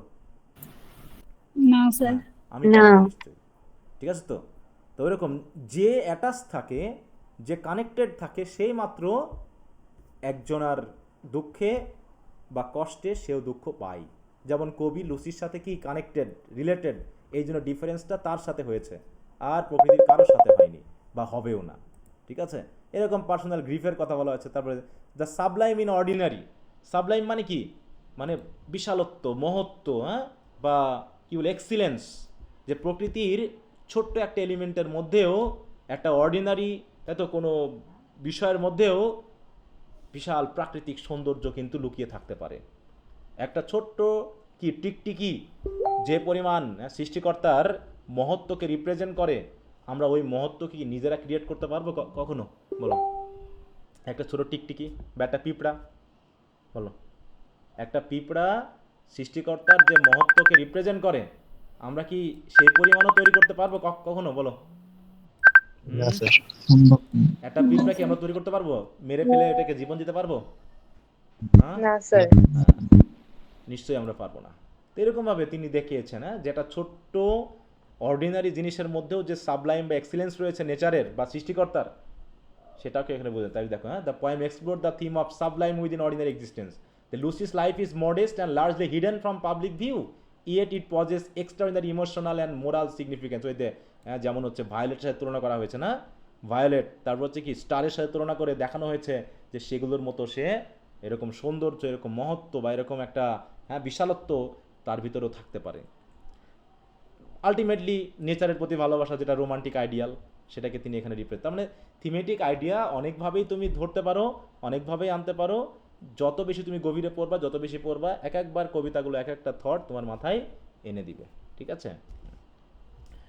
এগুলো শুধুমাত্র কনজেস্টেড কোনো গাইড থেকে বা বই থেকে পড়ে যে আমি যে শিখলাম শুধু এটুকু থেকেই বিবেচনা করবা তা না, তোমাকে তোমার মেন্টাল আইডিয়াকে আরও ব্রড করতে হবে। অফ স্টাডিজে বলেছে না যে মানুষের পোয়েট্রি পড়লে কেমন হয়? বলো, যারা পোয়েট্রি পড়ে তারা কেমন হয়? ওয়ার্ডসওয়ার্থের মতে ইমাজিনেটিভ হতে পারে স্যার। বলো। Imaginative sir. হ্যাঁ, ইমাজিনেটিভ হতে পারে, লিবারাল হতে পারে, ওপেন মাইন্ডেড হতে পারে, উইটি হতে পারে। হ্যাঁ, উইটি হতে পারে। ইয়েস, মানে তারা বিভিন্ন দিকে একটা ছোট্ট একটা জিনিস দিয়ে তারা বিভিন্ন মিনিং আনতে পারে। ঠিক আছে? ছোট শুধু লিটারাল মিনিং না, ওর সাথে যে মেটাফরিক্যাল বা সিম্বলিক মিনিংগুলো আছে সেগুলো অটোমেটিক বুঝতে শিখে। এই জন্য যারা সাহিত্য পড়ে গভীরভাবে, তারা খুব দ্রুত ফিল করতে পারে একজনের কথাকে এবং একজন মানুষকে দ্রুত চিনতে পারে। হ্যাঁ, সাহিত্য হচ্ছে মানুষের ইঞ্জিনিয়ারিং। যেমন হচ্ছে মানুষ কি পড়ে, কম্পিউটার ইঞ্জিনিয়ারিং শুধু কম্পিউটারের বিষয়ে জানতে পারে, সে কি আর গাড়ির বিষয় জানবে? বলো। ডাক্তার যেমন আমাদের বডির বিষয় বুঝতে পারে, তা আবার এক এক ডাক্তার এক একটা। কেউ চোখের ডাক্তার, যে চোখের ডাক্তার সে কি আমার পেটের ডাক্তার হতে পারবে? বলো। সবার এক একটা ইঞ্জিনিয়ার। তাহলে আমাদের এই সাহিত্যের একটা ইঞ্জিনিয়ারিং হলো সমাজ পড়তে পারা, তাই তো, মানুষের মন পড়তে পারা এবং মানুষের চিন্তা ভাবনাকে, তার কথাগুলোকে, রেটোরিক থেকে শুরু করে লিটারাল মিনিংগুলোকে বুঝতে পারা যে সে কি বলতে চাচ্ছে। এই যে আইরনিক্যাল কথা, এটা কি আইরনিক্যাল, এটা কি স্ট্রেট ফরওয়ার্ড, না কি জাতীয় কথা সে বললো? সাহিত্য পড়ে যদি এই সেন্সগুলো আমরা ডেভেলপ না করতে পারি, তাহলে আলটিমেটলি আমাদের পড়ার কোনো উদ্দেশ্যই হয় না। আমাদের পড়ার কোনো টার্গেট আছে? বলো। যে দাঁতের ডাক্তার সে তো অন্তত দাঁত চিকিৎসা করতে পারবে নাকি? হ্যাঁ, পারবে তো? তাহলে আমরা পরে কি করব? বলো, আমাদের পড়ার উদ্দেশ্য কি? আমরা পরে কি শিখবো, মানে কি করব? আমাদের কাজটা কি? আমরা কি করব পড়া শেষে? যে কি শিখলাম, কি পড়লাম, এর কোনো কাজ নাই, এরকম কিছু? আসলে যাই না এর উদ্দেশ্যটা কি। হ্যাঁ, শুধু একটা ভাষা শেখার জন্য আমরা চেষ্টা করছি, সেটাও যদি না হয় তাহলে আলটিমেটলি আর এই সাবজেক্টে পড়ে বিশেষ কোনো কাজ নাই। বুঝলি, এই সাবজেক্টের কোনো প্র্যাকটিক্যাল ইউজ নাই যদি তুমি ভাষাটাও না জানো। আর যদি সাহিত্য পড়ে যদি নিজেকে একটু মেন্টালি, যদি একটু ওপেন মাইন্ডেড, সিরিয়াস মাইন্ডেড এইভাবে না করো, তাহলেও কোনো কাজ দিবে না। তো যাই হোক, আমরা দুটা কবিতা পড়ে ফেললাম, আশা করি বুঝতে পেরেছো, তাই তো? আরও একটু পড়বা, সেগুলো পড়বা, আশা করি ক্লিয়ার হয়ে যাবে। তাহলে আগামী দিন থেকে আমরা অ্যাডভান্স রিডিং রাইটিংয়ের রিডিং পার্ট 1 নিয়ে কথা বলবো। ঠিক আছে? যদিও ওখানে আমরা ক্লাসের পরিমাণ কম দিব, কারণ ফার্স্ট ইয়ারের সব আমরা পড়ে এসেছি। ওই ফার্স্ট ইয়ারেরই যা, সেকেন্ড ইয়ারে তাই 2-1টা টপিক শুধুমাত্র নতুন আছে, তাছাড়া বাকি 80%ই ফার্স্ট ইয়ারের মতো। অতএব ফার্স্ট ইয়ারের বইগুলো কি বাসায় আছে তো? ফার্স্ট ইয়ারের বইগুলো না বিক্রি করে দিয়েছো? ফার্স্ট ইয়ারের রিডিং রাইটিং বইটা অ্যাডভান্স রিডিং রাইটিং পড়তে গিয়ে লাগবে, কারণ এখানে বইয়ে কম আছে, জাস্ট দিয়ে দিয়েছে ইন্ডিকেশন হিসাবে। তোমাকে ফার্স্ট ইয়ারের বই থেকেই কিন্তু পড়তে হবে, বিশেষ করে রাইটিং স্কিলসের ব্যাপারটা। ওকে, তো যদি কারো শীটগুলো কি আজকে দিয়ে দিবেন? হ্যাঁ, যখন ভিডিও দিয়ে দিব তখন দিয়ে দিব। স্যার, এক্সাম স্যার যে নেবেন ওডিপাস টেক্সের ওখানে টাইম কত মিনিট থাকবে? আমি বলে দিব, তোমার ওখানে যে উল্লেখ করব না তা না, ওখানে টাইম উল্লেখ থাকবে। যে আমি বলেছি কি প্রশ্ন অনুপাতে টাইম দিব, ওখানে থাকবে উল্লেখ, সমস্যা নেই, টেনশন নিও না। আমি বলেছি 20 মিনিট। ধরেন পার্ট সি এর মধ্যে কি ধরেন অপশন থাকবে যে দুইটা থেকে একটা এরকম? হ্যাঁ, অপশন তো থাকবে, অপশন তো থাকবে, একটা তো দিব না, নিশ্চয়ই একটা অপশন থাকবে। স্যার সামনে চ্যাপ্টার নেবেন কি? বলো। বললাম যে সন্ধ্যা 7টায় নিবেন এক্সাম। হ্যাঁ, ওটা শুরুতে বলেছি না আমি সবকিছু এ বিষয়ে। জি স্যার। হুম, জি স্যার। স্যার হ্যাঁ বলো। স্যার শীটগুলো স্যার আপডেট করে দেন, কখন দিবেন? বুঝি না।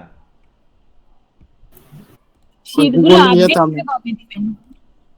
আমি তো কথা শুরুতেই অনেক কথা বলেছি, তোমরা ক্লাস মনোযোগী হও না আর পরে আসো, এই জন্য সমস্যা। আমি তো বলছি এখন আমি একটু থার্ড ইয়ার নিয়ে আছি, থার্ড ইয়ারের ওগুলো শেষ করে তোমাদেরটা ধরবো, বলেছি কি না? আচ্ছা জি স্যার। হ্যাঁ, আর যেহেতু তোমাদের পরীক্ষাগুলো হচ্ছে একটু গাইডটা এটা বার হোক, সেটটা বার হলে পারে আমি আপডেটটা আরও করতে পারবো। এখন আপডেট করলে আবার আমাকে আপডেট করতে হবে, বুঝতে পারছো? জি স্যার। সেট সাজেশন আসবে এবং আমিও কিছু ইয়া করে তারপর তোমাদেরকে আপডেট করে দিব। অতএব একটু টেনশন নিও না, টেক্সটগুলো পড়াচ্ছি এগুলো ভালো করে পড়তে থাকো। আর যেহেতু অলরেডি তো আমি 2-3টা ইয়া দিয়েছি, সেগুলো পড়তে থাকো, ওগুলো আবার আপডেট করতে হবে আমাকে। ইডিপাস রেস্ক বা রাইডার্স টু দ্য সি এগুলো আপডেট করতে হবে।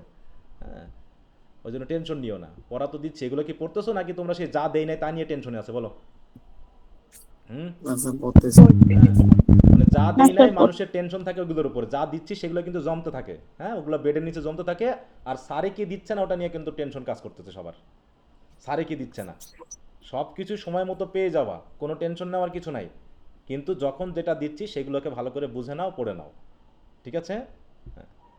আর পরীক্ষাটা আগামী তারিখ দিয়ে দিয়েছি, 18 তারিখে নিব।